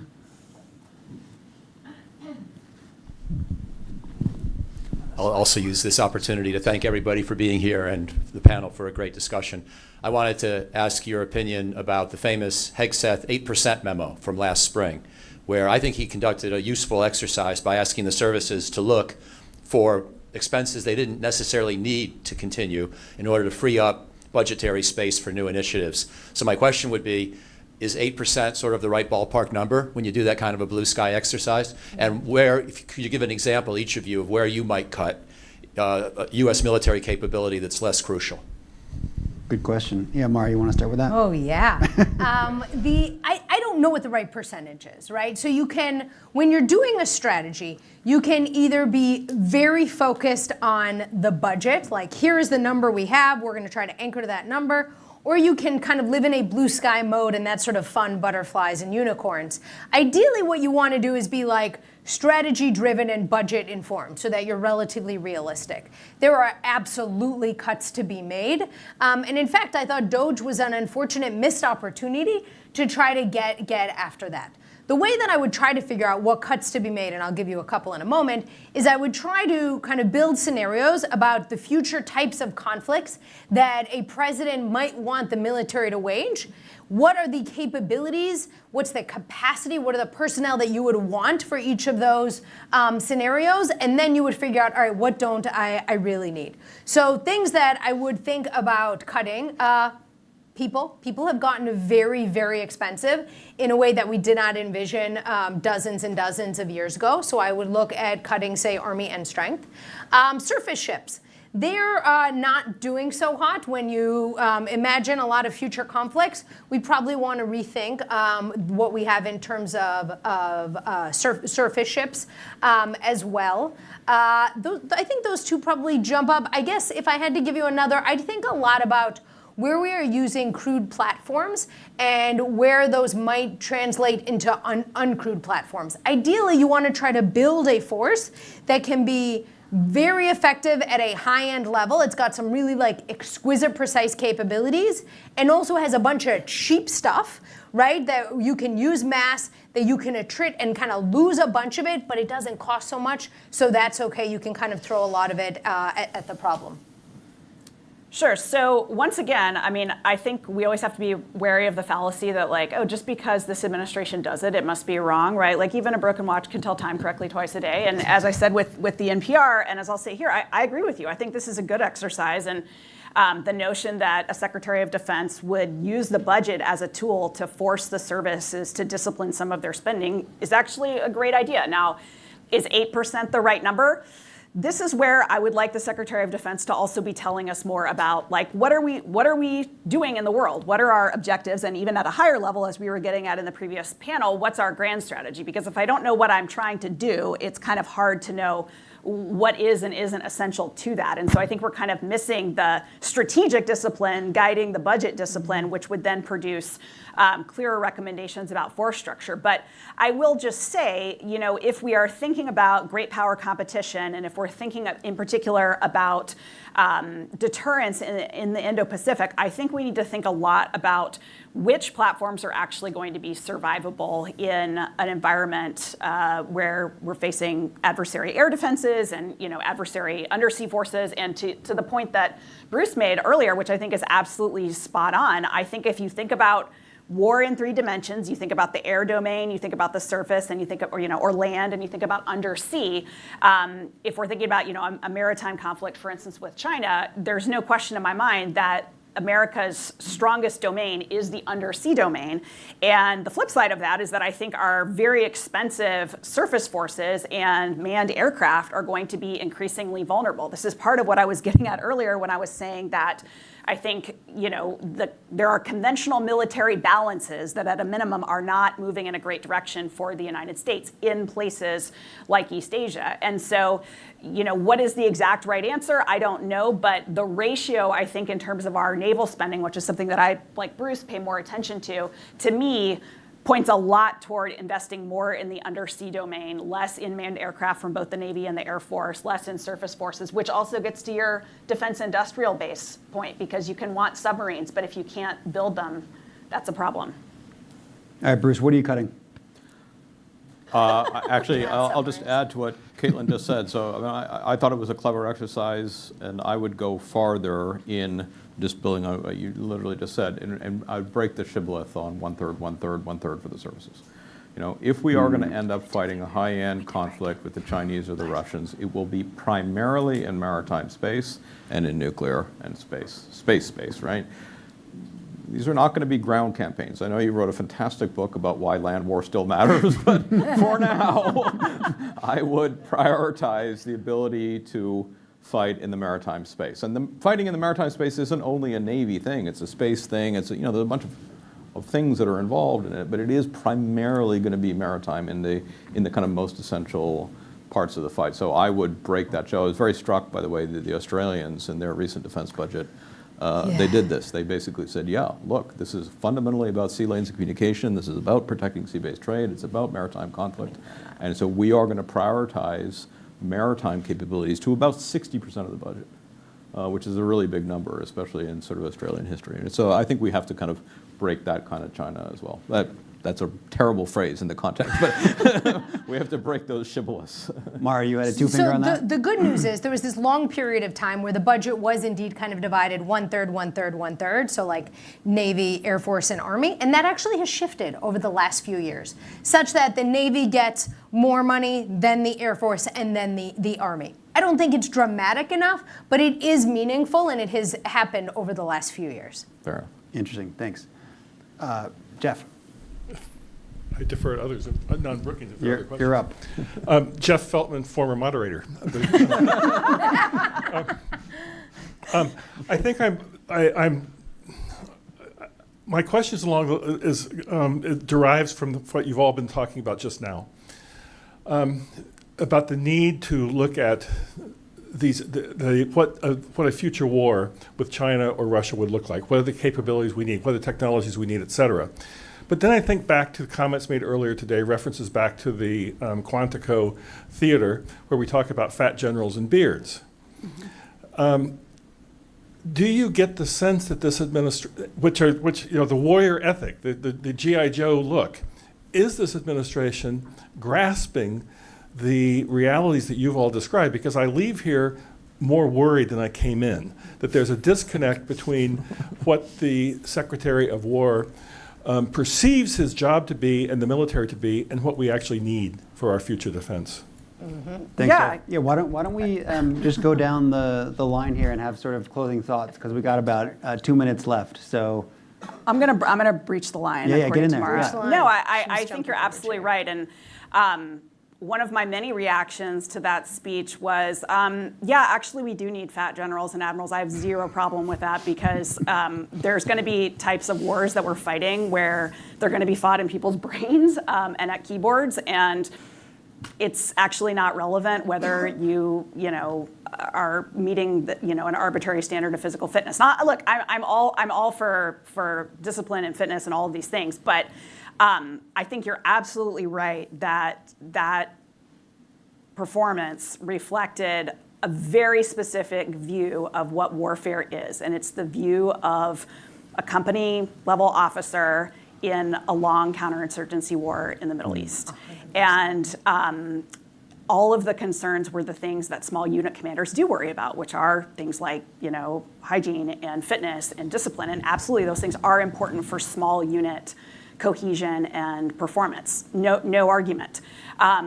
I'm not sure that that's at all what the Secretary of War or general officers and flag officers need to be thinking about especially in a war that is likely to be in airspace, maritime domain against a nuclear armed great power adversary. And so that's what was missing from the speech, is actually what is the strategic environment? What are the threats? What are the types of wars that we need to fight in the future? But there was an implicit answer based, I think, on a very narrow set of personal experiences. And I do worry that it's actually very much at odds with what we may actually encounter in the world. And this gets back to what I was saying about there really is a trade-off in the types of missions and operations that you're preparing for. I wholeheartedly agree with everything Caitlin said and would just add a smidge. If you are spending a lot of your time thinking, hey, is what I'm doing legal?